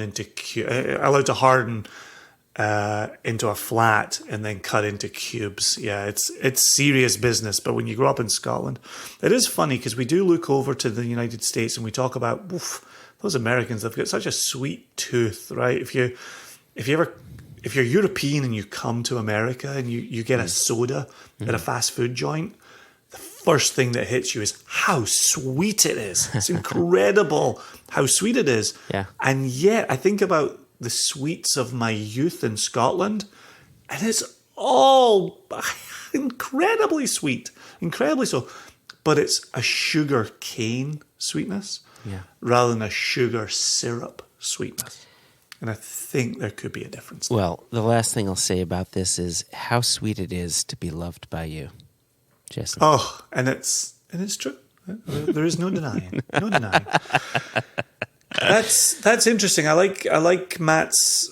I like Matt alluding to the smell of the West Coast. I like that a lot. Agreed. Right. I like this That's bringing you back to a sense of place, which is quite nice. So just very quickly list his 5 so that I can commit them to memory in short form. Perfect. So his 5 are Springbank 15-year-old, Deanston 18-year-old, Balblair 18-year-old, Cragganmore 12-year-old, and Bunnahabhain 18-year-old. That's an interesting list. That really is an interesting list. I like that. I will ruminate over that as my day becomes a week, becomes a month. That's good. I like that.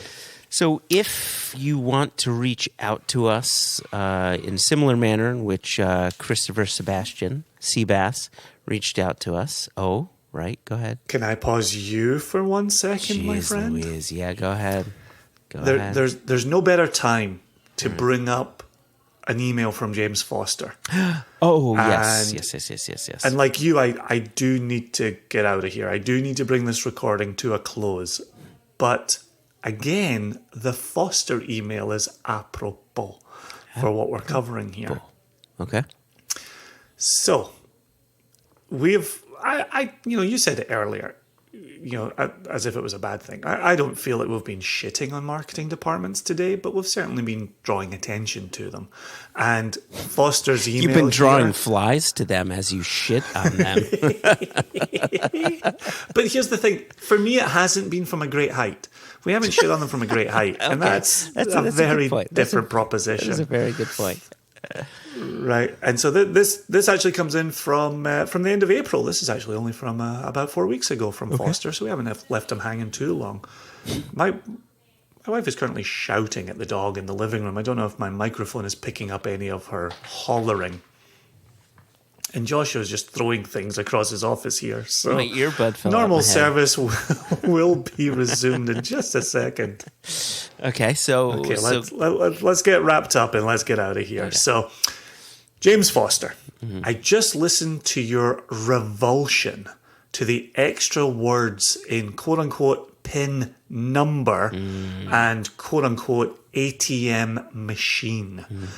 During that exchange, Joshua said that something was quote-unquote very unique. Funny thing. Shit. I forgot to tell you why I laugh when I hear the word unique. It's because something either is unique or it isn't. It doesn't make sense to say something is very unique in almost the same way that one shouldn't say PIN number. Once you've said PIN, you've already said number. And once you've said very, you've ruled out the possibility of saying unique. To quote Tom Lehrer, Lehrer, if you haven't enjoyed my song, you've yourself to blame if it's too long. You should never have let me begin. And that's it. Foster's out of here on that quote. I love it. And so here's a thing. And why I thought this was apropos. What do we hear from marketing departments about this unique whiskey and that extremely unique whiskey and this other very unique whiskey. You know, there's one part of this where no matter, you even talk about unique casks of whiskey. And you and I with Single Cask Nation have always tried to talk about singular moments in time. Yes. Yep. When it comes to a particular cask, rather than falling into the trap of this unique cask and that unique cask and this other unique cask. Because there is a point at which, by the time you've put liquid into a different coloured bottle with a different coloured or different type of label in a different type of gift carton, right? All of those things are unique to that product. But it's a banal point that is temporally, spatially accurate, but completely uninteresting, right?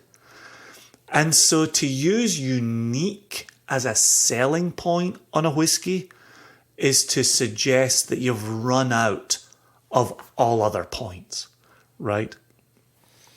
And so focus on the interesting nature of a particular release and really get behind that. And to bring our episode full circle is to identify what Bill Lumsden wants to present in his whiskey projects and what the marketing department wants to jump on as unique qualities of a release.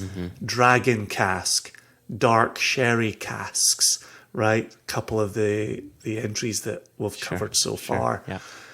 And so I love Foster bringing up, you can't have very unique. And I would go farther to say within whiskey marketing, we ought not have unique go on in there either.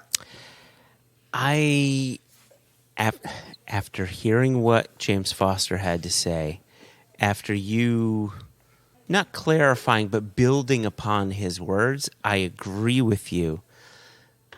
But not everybody thinks that way, right? That's why marketing works for every industry, because no one thinks this way, right? That's just it.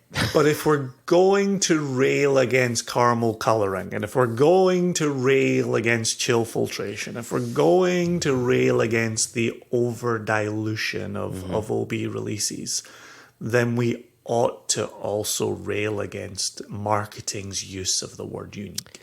Well, I am going to rail against recording too much longer here because this has been a long episode. So what I will say to people, if you, like the good Christopher Sebastian, a.k.a. Seabass, or James Foster, a.k.a. James Foster, want to email us, you could do so, questions@onenationunderwhiskey.com.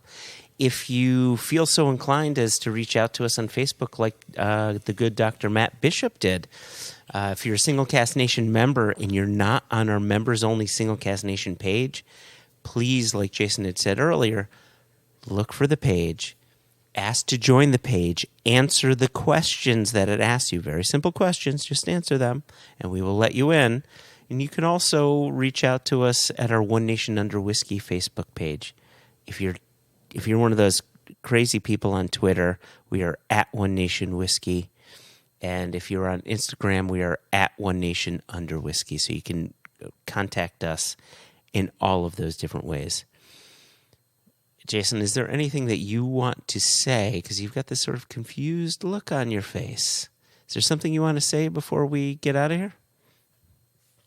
So the interesting thing, dear listener, is as I was asking Jason that question, his computer, I think the scientific term is shit the bed. And so I'm just looking at him through our FaceTime thing, and he's waving, and he's nodding, and he's smiling, and he's winking, and please pull your pants up, sir. He's clinking glasses or bottles together. Jason, thank you. Listeners, thank you. Dr. Bill, thank you. David Blackmore, who helped coordinate the conversation between us and the good Dr. Bill, thank you as well.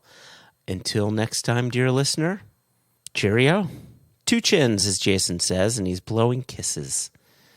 Cheers, everybody.